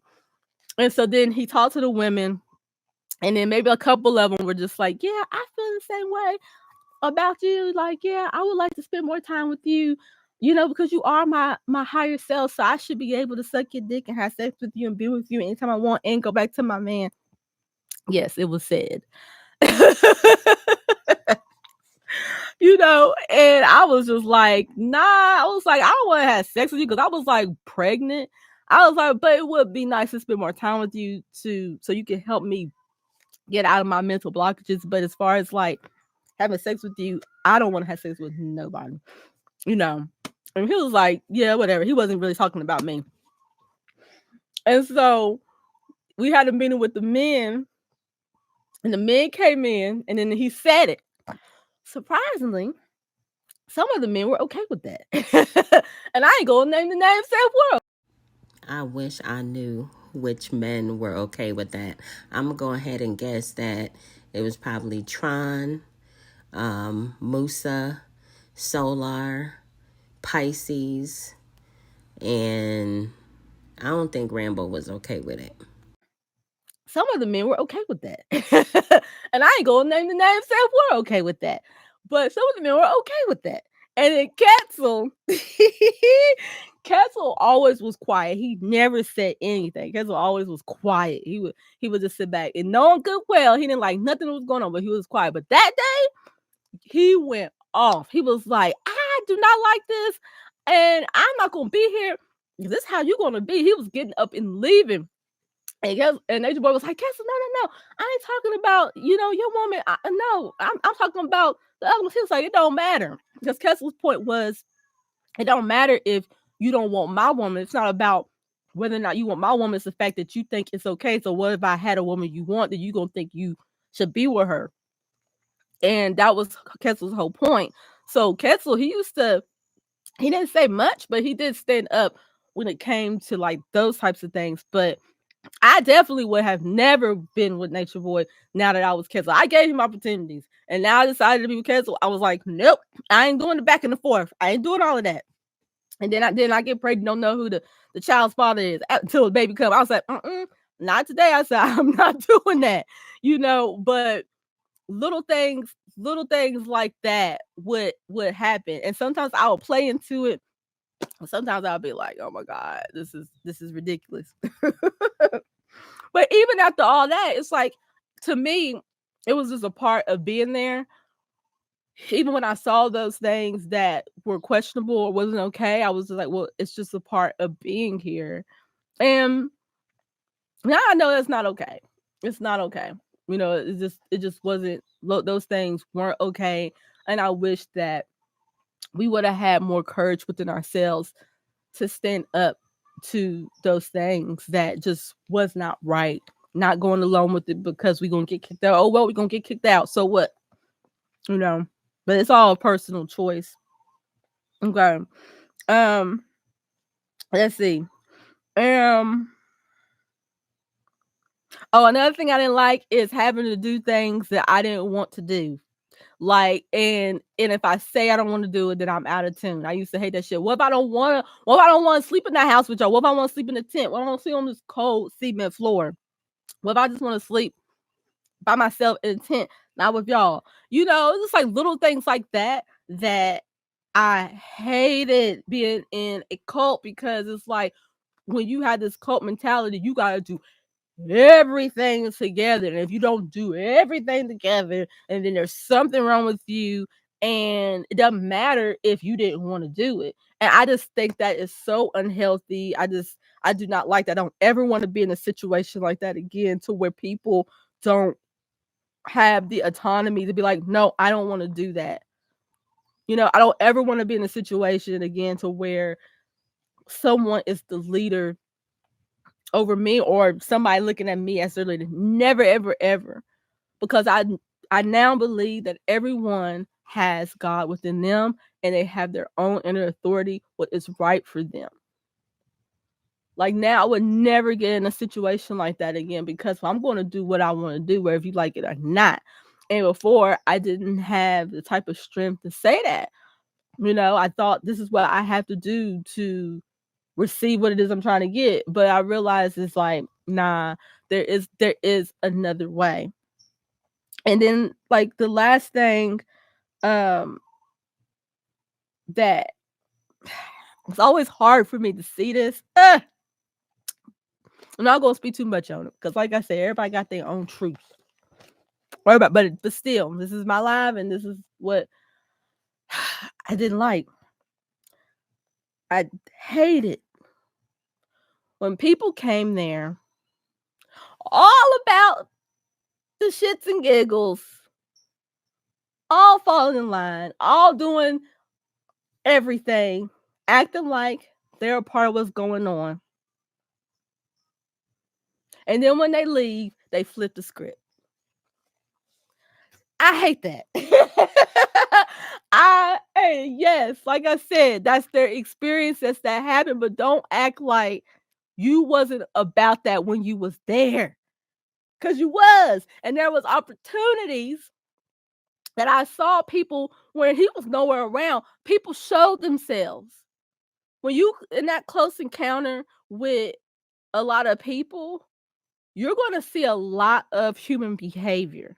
Yes, some of that was triggered by him, but the other stuff was what they brought. The other stuff that is what was alive in them. That's their character. Yes, some of those things that happened to us, he really brought it on, but not everything. Because I was insecure before I got there. I lacked confidence and to speak my voice and have the courage before I got there. Okay? I had an ego before I got there. I had a lot of things before I got there. And that situation really showed you who people were. And I think the reason why some people don't want to take responsibility is because they can't realize they would actually do something like that. But maybe it just takes one good opportunity for you to see who you really are. And all right, now, Bush babies, I see y'all in the analytics. It's 42% of you guys not subscribed. Come on, y'all. Go on ahead and subscribe to the channel. Fine, you tell your story. You tell what happened, but make sure you be honest with yourself. And that's the reason why I said, no, girl, you can't sit there and say that and you ain't doing it. You know, but I ain't say nothing. Like, I ain't say nothing. I just be like, it's all good, it's healing, it's peaceful. Like, you know, that's my reflection, whatever. Before we're like, nah, nigga, like there was some stuff that happened there that wasn't okay, and you should have said something. And you didn't. You should have stood up and you didn't. You know, and there's things that he said and did that he should have been called out for, and you didn't do it. You know what I mean? And that's where I had to look back at myself. But when I left, I made sure that I did not be a hypocrite and come out and be like, oh yeah, I was brainwashed, I was coerced. I didn't know what I was doing just to get sympathy, just to get money. No, if you're gonna give me money, you're gonna give me money. But now it's like, no, when I was there, I was all for it. I was all for what was going on. I didn't like all of it. I didn't agree with it. But at the end of the day, I made a choice to keep my black ass there as long as I did until it was time for me to go. You know what I mean? And I'm not gonna flip the script just because now I ain't here and I'm gonna be like, oh, he's a bad man. Oh, like, yeah, he's a bad man. He's a bad man. Yeah, he did some bad things. Like, yeah, he did some bad things. Like, but I'm not gonna take that responsibility off of me because that was a lesson for me and all of us. Like, and ask yourself, why did I even come in that situation? Why did that situation come on my path? Why, you know, did I resonate with that? And then why did I stay so long? It's like, what in me attracted that? And I believe that you can still have your truth about it and express your hurt and and not take responsibility for everything because that just wouldn't even be right to take full responsibility of that whole situation, and I just hope that anybody that's in a situation like that, and if you see this video, I hope that it gives you the courage to still be a part of something like that, but still stand up and be that light that the group forgot that's also in them as well. Like, no one holds the truth. No one is the Messiah. You can't say that we're all God, but then you're no, but you're the God. Like, no one is your God. No one. Yeah, there are people out here that has gifts and talents and they have the ability to help you see yourself in a real way, but they're not your savior. And I want to apologize for it. I ain't even finna hold y'all, but she really believed that Eligio Bishop, aka Nature Boy, aka Three God, was the Messiah. She really believed that, y'all. And I want to apologize for if I said anything to anyone today that was in it. I ain't talking about nobody that wasn't there. That if I said anything that offends you, if anybody that so happens to watch this video, that is not my intentions. It's just my perspective. It's just my opinion. And I do want to apologize for saying things to the people that were in the group that deflected from what happened to you, because I believe everything that happened to everyone that they say that happened, it did. It did happen. If you feel you Y'all, so is Stephanie, aka Serenity, aka Faith, aka Grace, saying that what Janae is saying happened really did happen? I'm gonna run that back one more time, y'all. deflected from what happened to you, because I believe everything that happened to everyone that they say that happened, it did. It did happen. If you feel you Y'all, what y'all think? Y'all think that she believes Janae? it did happen.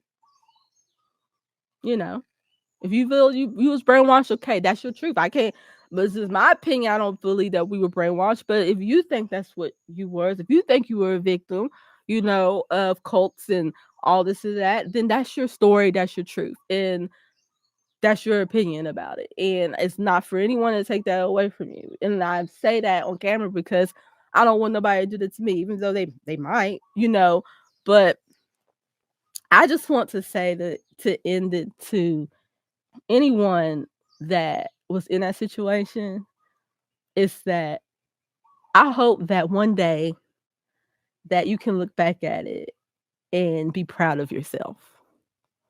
Like, be proud that you did that. You had that experience and you got out of that experience alive, because we know that some of those types of situations are fatal for so many people. But for us, it wasn't. For us, it was a little humiliating. For us, it was a little jolting, right? It was like, okay, I could have done without that. And some of you really got hurt, you feel very violated. And I don't want to take that from anyone, and I'm able to speak this so loudly because this is my perspective. This is how I saw it. It's just that's all it is. But at the end of the day, it's like when it really comes down to what are you going to do now to empower yourself, to remember who you are, and to stop giving any power to Nature Boy or anyone. Because without your energy and your attention, your power, he doesn't have nothing. You see, no one can have any power that you don't give to them. And it's like, yeah, that's our story and that happened, but it's not the end. And we definitely have an opportunity to create a life that we truly want. And if you really believe in your heart that you really came there with the right intention, and that's another thing that I did mention, that I realized that situation would have never became anything. And you want to know why? Because we all had our own intentions, our own agenda for going to carbonation. Like all of us. Like when I speak to everyone, and if you ask them, some came because they wanted to be in nature, some wanted to be in community, some wanted to come to be his wife, some wanted to get out of Babylon. It's like it was so many different reasons why we came. But then when we got there, we was like, oh, this ain't what it was. But the red flag for me is like, what made us stay in a situation that was so uncomfortable? That's something that you're gonna have to take with you, because he in jail now. That thing is gone, but that spirit that you have, that way of doing, the way you think, that stays with you. We could lock up all the bad guys or whatever you want to call them, but that energy within you that attracts these situations is still there. And that is the root that you want to get to. Nature Boy is always going to be Nature Boy. He ain't going to change. I remember BP said this. She was like, he's a program. He can't change if he want to. And he don't have to change. I decided I'm going to change. I'm going to change. He don't ever have to heal. He could always be who he is and always have the same problems that he's going to have. But with me, I decide I'm going to change and I'm going to do something different from my life. And that was a wake-up call. It was a wake-up call for me. And I hope anybody that... Hey, y'all, if y'all catching this at the premiere, make sure you go ahead and smash the heck out of that like button for me. I'm trying to make sure that I get my videos and the suggested videos on YouTube. And if you on the replay gang, what up, y'all? Make sure to go ahead, drop me a comment, smash the heck out of that like button, and share. Thank y'all. Wake-up call for me. And I hope anybody that was a part of that movement, I hope that it was a wake-up call for you. And I hope wherever you're at and whatever you're going through, you'll be able to find your way in it, because I really trust that we all will. I really believe that we all were a soul tribe and that we were chosen for that particular reason, or season, I should say, for a reason. Just don't give up. No, and I will say this, you're not a victim. If you can decide you want to be, but I see more in all of you. I don't say nothing. I don't say nothing to no one. I'm my business, but now I'm on camera and I'm sharing it. And this is for all of them that was a part of it. It's like, I see you. I believe in you. Keep going. Don't worry about what no one says. Just you will figure it out. We all have our own journey and how that looks. Some is prettier than others. Some is more rough, but keep going. Okay. So thank you for your time, and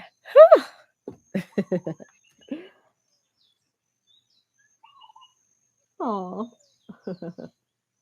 Oh, thank you, Ketsa.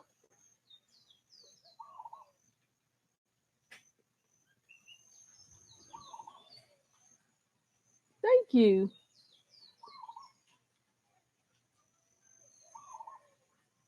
Somebody said the Wicked Witch is that. No, the Wicked Witch is still here, okay? The Wicked Witch is still here, y'all. It's still here. I just, you know, don't have to like use it. I know my power. I know my power. I still have the same strength, but now it's like I don't have to defend myself or be angry. Sometimes I will, and there's nothing wrong with anger. It's nothing wrong with this. Nothing wrong with you standing up for yourself. It's just that over the years dealing with y'all, I just got better at it, where I don't have to be, as you say, the Wicked Witch.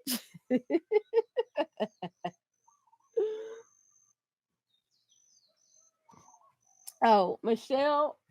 Hey Zen, what you need? But oh, you getting your truck? Okay. Michelle asked, and y'all can ask me questions, and I'll do my best to answer them as authentically as I can, as real as I can. But Michelle said, Grace, how do you feel about the other three girls that are still holding on? I've actually spoke to them. I actually spoke to them a few months, like beginning of the year. I actually spoke to them, and I actually spoke to Nature Boy, and I wanted to speak to him because I had to face him. And so, if y'all are curious as to why I'm on camera today, being able to share as openly as I feel called to, is because I faced him. I addressed a lot of things. I got a lot of questions answered, and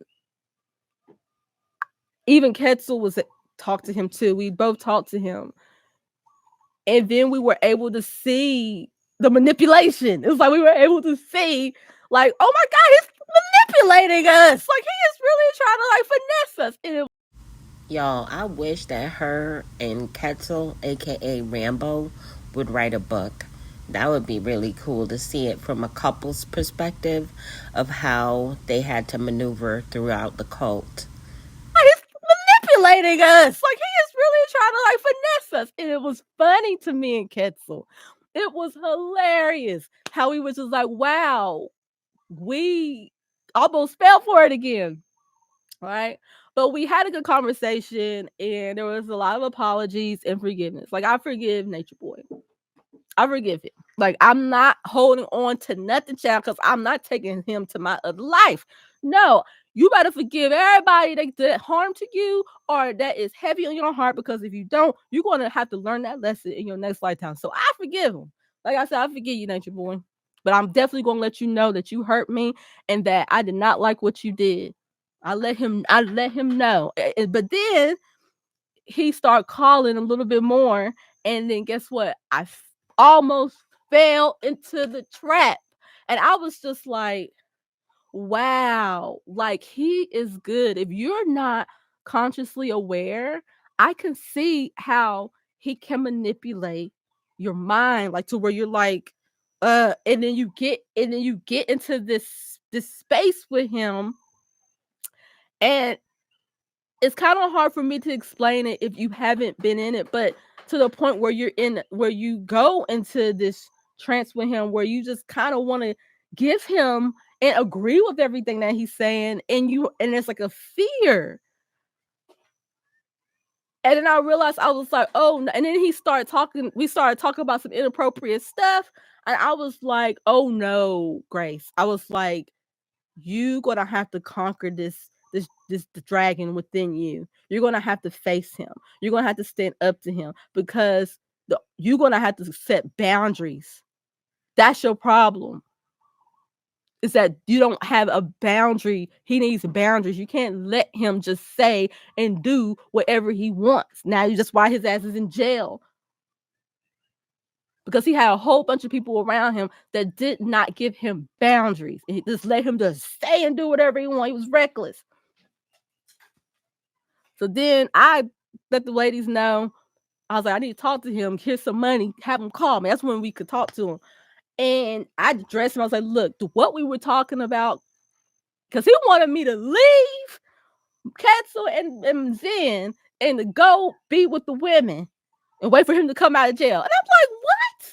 Because he was like, you don't even love Ketzel. I ain't even finna hold y'all. I cracked up when I heard her say that.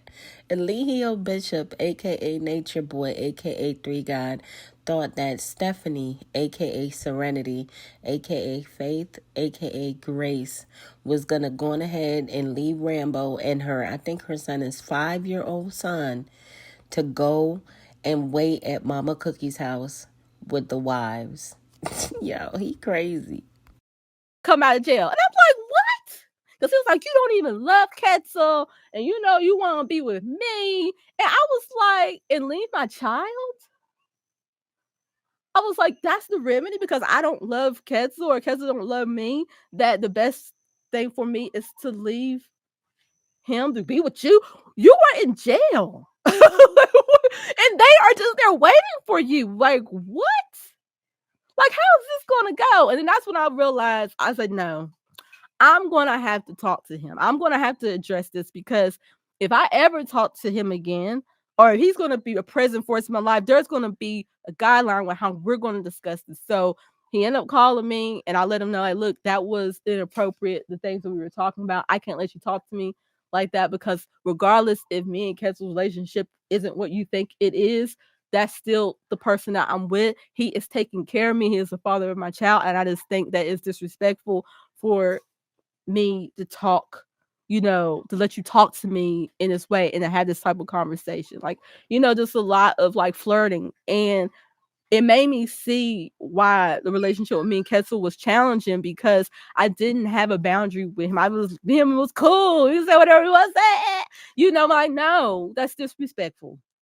And so then he ended up starting to say so because he knew Ketzel was listening. And then he started saying stuff that I knew that would trigger Ketzel. And then I just went off. I literally went off. I had never talked to this man like this in my life. I just let him have it. I was like, if you want to come over here and get this tea, come and get this tea. You going to listen because you got nowhere else to go and you can't hit me. I was like, so I'm going to say it.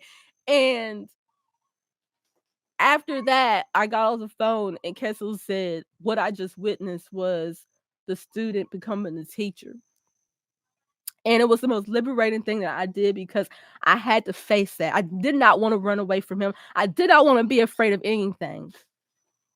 There is nothing in this lifetime that I'm going to run away from. And you know what I mean? I'm talking about no wild, crazy animal. I'm talking about any person will never intimidate me. And I knew that I had to face it because I had so much high regard for him and so much respect for him that he didn't care. He used it against me. And I told him, I was like, I don't care that you healed me. I don't care that, you did all of this and that or who you think you are. You do not have a right to talk to me in the type of way that I don't want. And I never said that. And I didn't care what any tactic that he said. I had to face it because it was beyond him. It was beyond him. Hey, Ketzel, you might want to check on what Zen is doing. It was beyond that. See, Nature Boy was symbolic. So, getting back to the question, I didn't forget. But the reason why I wanted to tell you that story because at the end of the day, it's not for me to be concerned with the three ladies or whoever is all there that's still waiting because that's a choice they choose to make. And they choose to stay connected. And now that he's not around, I would be very curious as to what they are like holding on to or waiting for. But at the end of the day, I just choose to know that what they're doing is best for them. And at the end of the day, they're going to have to answer to what they did and didn't do. But to like come at them and say negative things, I don't think you guys understand when you're in that mindset, that's all you see. And you're not helping when you're like talking about them and bashing them and saying they're stupid, or you're literally not helping. If anything, you're adding more wood to the fire. So I trust that whoever's all there, because I don't know, they don't be okay. I trust that they know exactly what they're doing.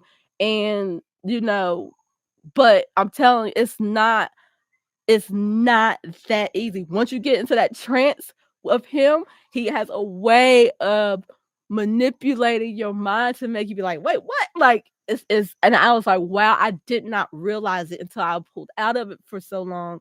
And I'm just like, wow. So if you're not strong in your consciousness, he will overpower you. He will. I don't know if it's being strong in your consciousness or being, more experienced.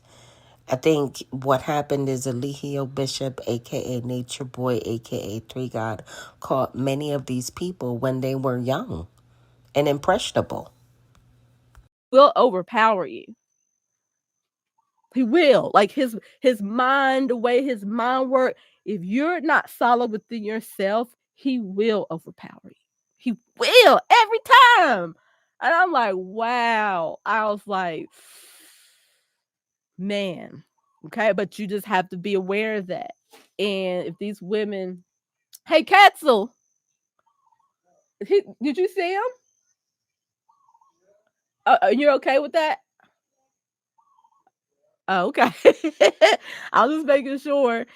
And yeah, that's how I feel. That's how I feel about it. My child's over there, y'all throwing dirt.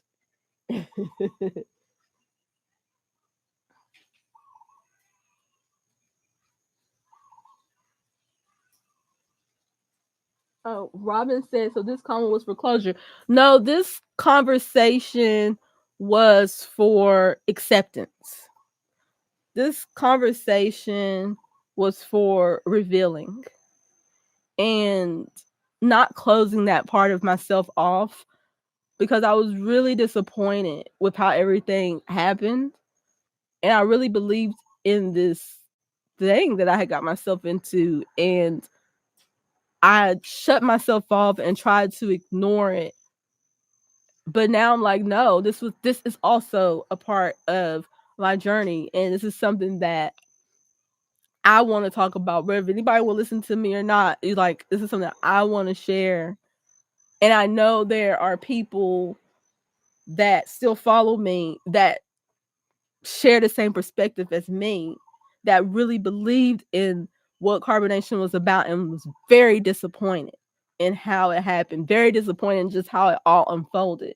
But All right, now, Bush babies, I see y'all in the analytics. It's 42% of you guys not subscribed. Come on, y'all. Go on ahead and subscribe to the channel. At the end of the day, that's what happened, but I'm going to still keep moving forward. I'm going to still be in the truth. And there was a lot of great things that happened in that. I'll take that and keep it moving. And when I see people talk about carbonation, I just see most people talk about the negative side and just only talk about like the end of it and just talk about what he did and what he didn't do and all this and that. But I don't ever hear people talk about the benefit that they did get from it. If they did, maybe they didn't get any benefit from it, but for me, it's like I did, and I want to share that. But I also, if I'm going to share that, I also have to be honest. And if I'm going to continue or decide to tell the story, I always want to have a balanced perspective with it. And this is a part of my story. It is a part of my story. And it is something that I'm proud of, that I experienced, because most people wouldn't be able to do it. And then when I do tell people that know nothing about me, they are like super excited about it. And I'm like, man, it's funny how people are excited about something that happened with me, and I'm kind of like shamed, and I don't want to be shamed. I don't want to be shamed because of that experience. You know what I mean? And yeah, that's what this is.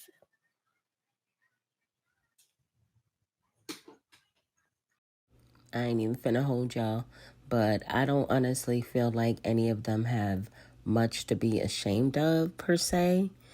They were under mind control. You know what I'm saying? It was clear. as we watched over the years, that they were all doing everything to please their Messiah, aka Eligio Bishop, aka Nature Boy, aka Three God.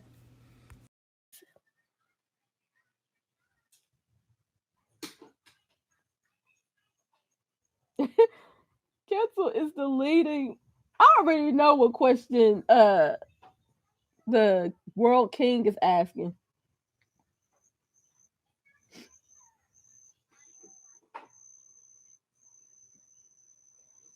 Michelle Clark said, "Who did forgiveness really benefit? It benefits yourself.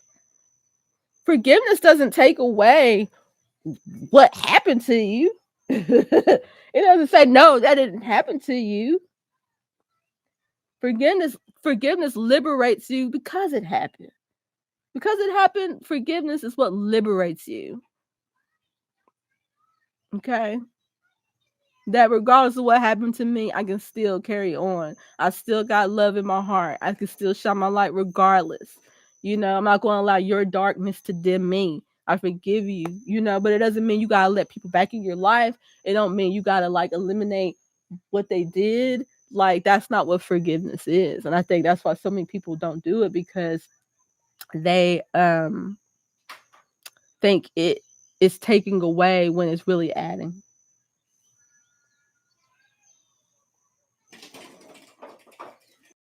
All right, y'all. If you haven't picked up your copy of Greatness is a Habit, authored by Aaron Dixon, otherwise known as True, many of you know him as True. He is an ex-carbonation member, and he's authored this amazing read.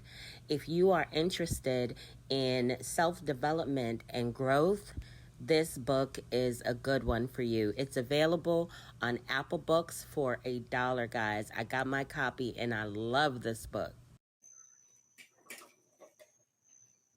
Yeah, Michelle Clark said, "Grace, I don't see forgiveness like that. How I see it is, you hurt me. I don't have to forgive to go on with my life. You just don't exist to me anymore. I don't even know you." And that's fine if you want to, if that's how you want to look at it. That's not how I look at it, but that's how you will look at it. If it works for you. For me, I just try to take a different approach.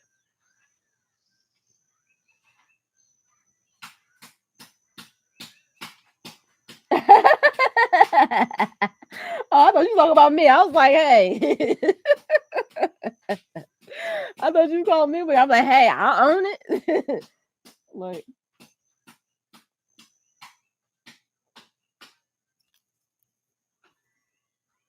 let's see.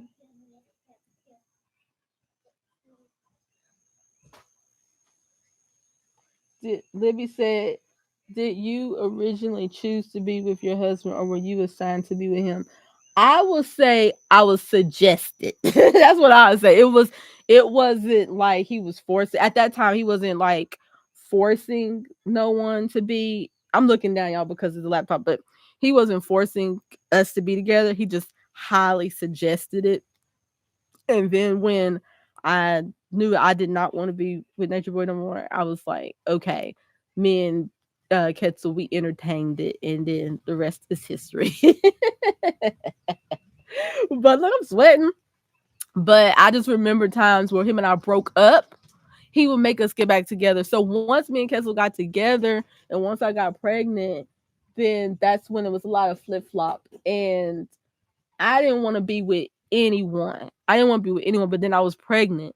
And so then I felt like that's why he kept pushing it, because he's like, if you don't be with that man, but then there would be times where he would you know, do something to make it weird. And then I don't know, but to this day, I will say the issues that me and Kessel experienced is still something that we deal with today in our relationship, that we can't blame anyone, and Kessel and I, we have our own relationship. Like, we are together because of purpose and because we have a child together and we want to grow and learn, and we just decided to commit to each other. This type of relationship isn't for everyone, but I am so glad that regardless of anything I felt that was lacking in it, I'm glad that I moved forward and decided how I want my relationship to be.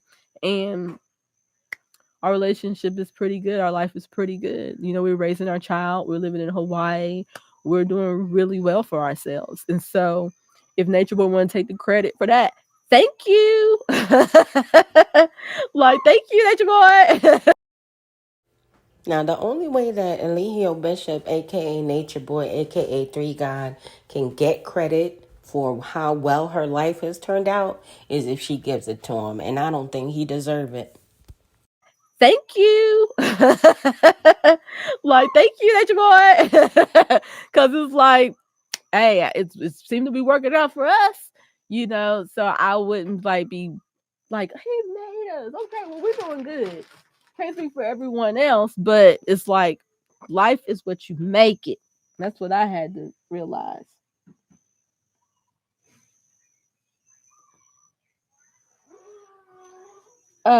Libby Lou said, what was it about Nature Boy that you respected and do you compare him to your husband?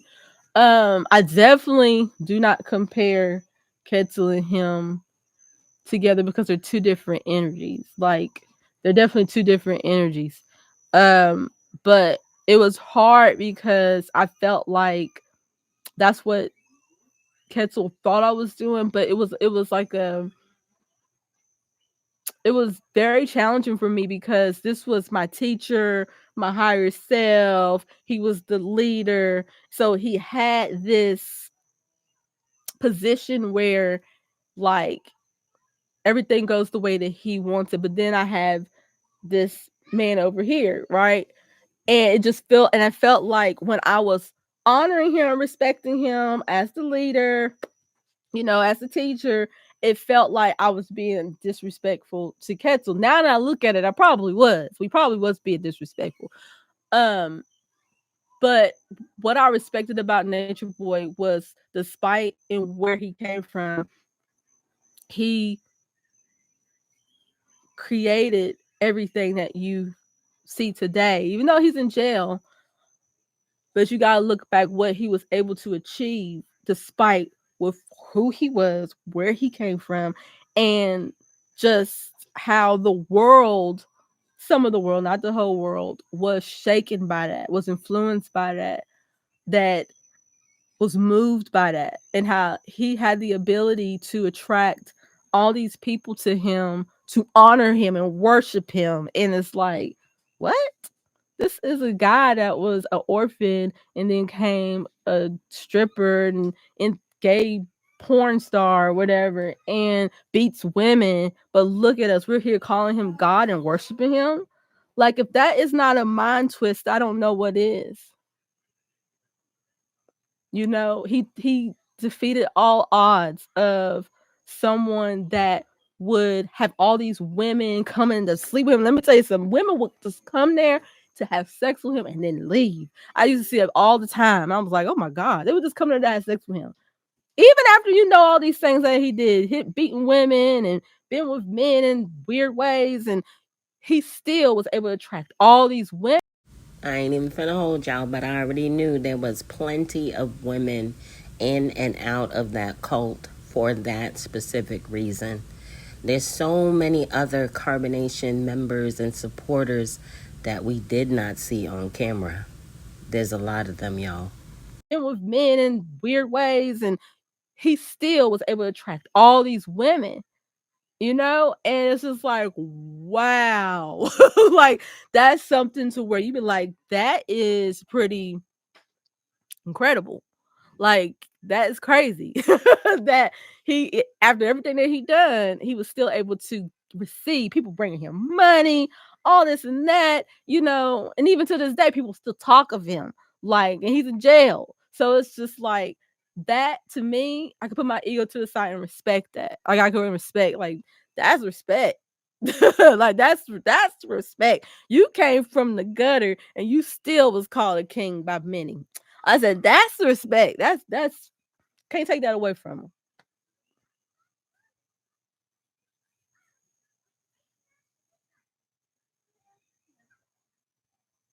Yes. Yeah, yeah, control. And didn't want none of them. Yep. And more wanted to come and be with him after they see him disrespecting the women on camera, and more women still wanted him. This is like, I knew that made a lot of men mad.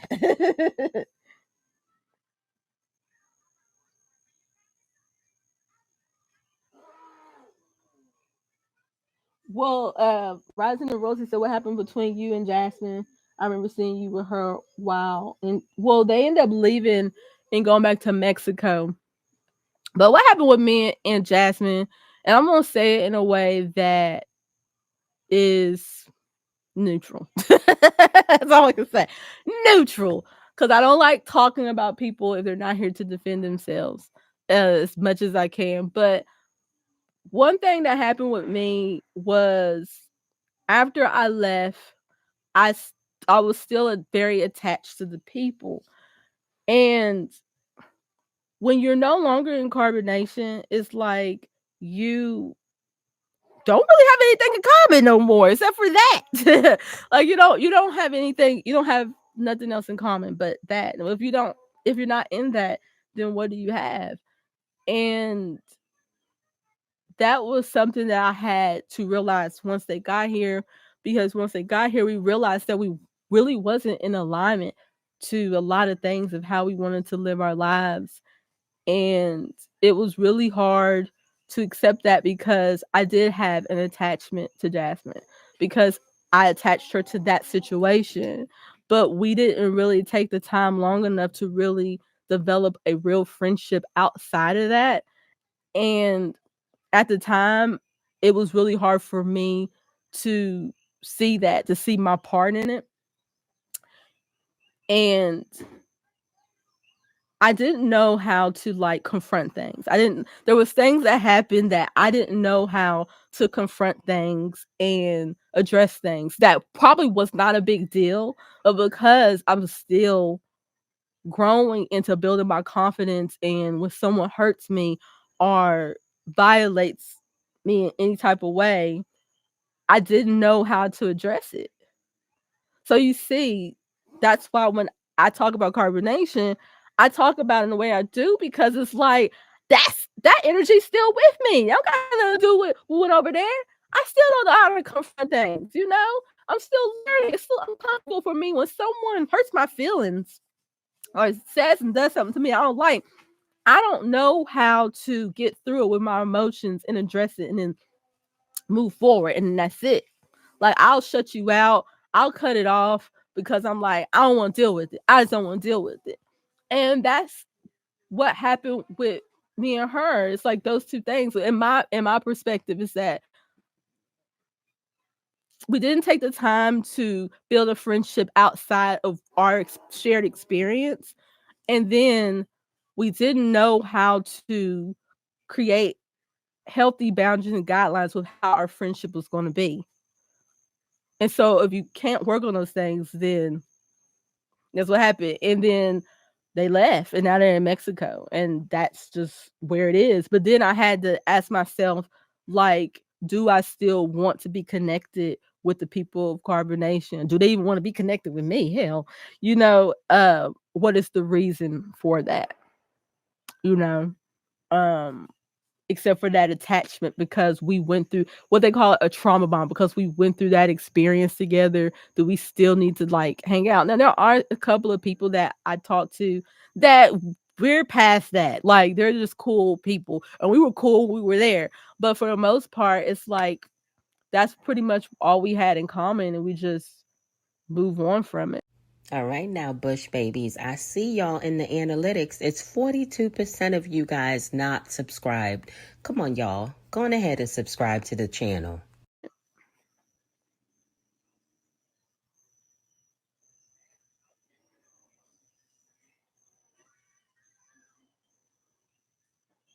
Yeah, Andre said would have been a beautiful thing had he not went on a power trip. Yeah.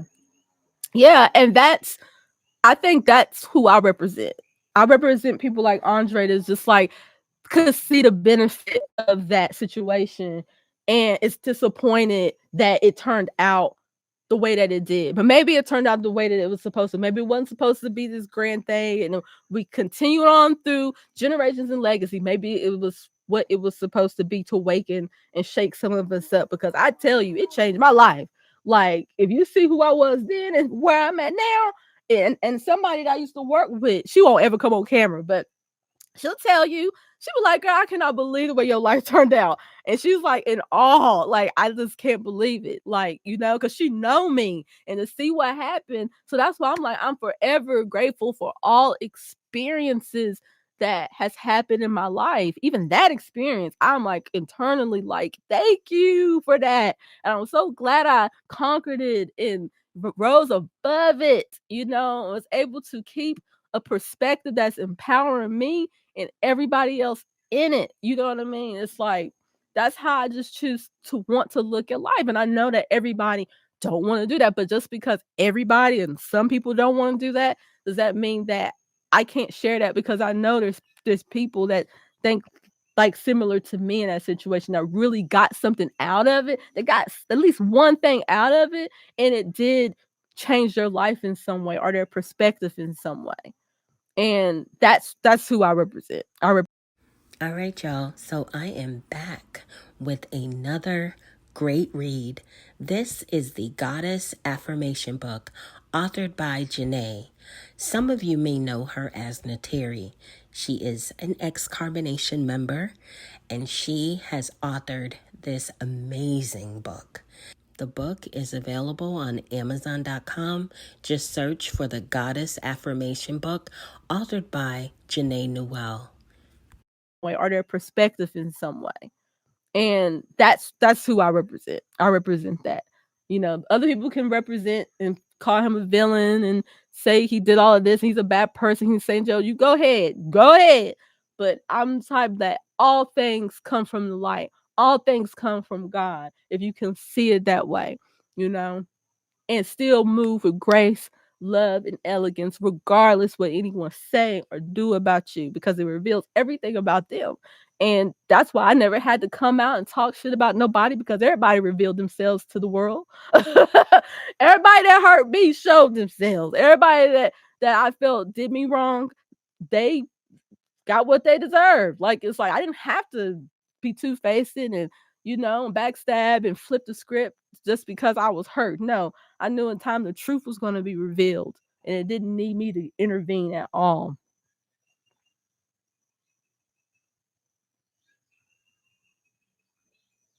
I don't know. Okay. So if there isn't any more questions, I think I'm gonna go back to the top. But I feel like the questions that you guys are asking is most relevant. Drink some water. Yeah. But this full moon has really opened me up to share my truth. With Aries energy, it's all about your independence and being in your truth. Okay? And with all the other trances happening, it's also about you breaking down any walls. Breaking down walls. And sometimes Aries will break down stuff and think later. And sometimes you have to do that. And that's what I chose to do today. I decided to come on here and share. And I came on YouTube specifically because this is like the audience, my carbonation audience. People on Instagram, there's still some people there, but majority of them don't really know the experience. So I wanted to connect with you in that way and share, my perspective on my experience. And I'm glad that I did, because it's part of my story and I want to be comfortable sharing it as I evolve and grow and go to the next level. I want to be comfortable and confident in sharing it and empowering others with it. I don't want to be a victim to it ever. I don't want to ever be a victim to anything that happened in my life. I always wanted to know that God's plan was in it, and I trust it at all times. So thank you guys for everything, and I'm gonna end this. Bye. All right, y'all. I hope y'all enjoyed this video as well as my commentary. Please be sure to drop me a comment, smash the heck out of that like button, and share. Guys, I want to give a warm welcome to all of my new subscribers. Hey, y'all. Welcome to the channel. To all of my OGs, my day ones, my ride-or-dies. Y'all already know what it is. Big of yourself. We in the building with it. Yo, Bush babies, come on over to the channel. Come on, subscribe. Make sure you click on that notification bell so that you're notified when I go live or when I add new content. Replay gang gang, y'all already know what it is. I rocks with y'all. Later.